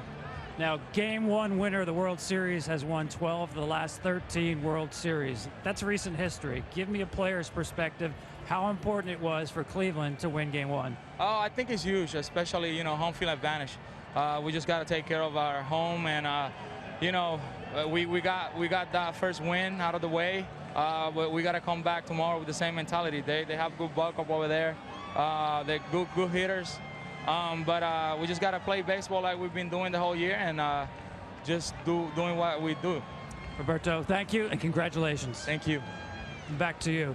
All right, thanks. 2 for 4 with 4 RBIs tonight for Roberto Perez. Cubs had their chances. 2 out of 15 with runners on, 10 strikeouts. Final 6-0. Kluber over Lester. Let's go to Kevin and the guys. All yours. Okay, Joe, thanks very much.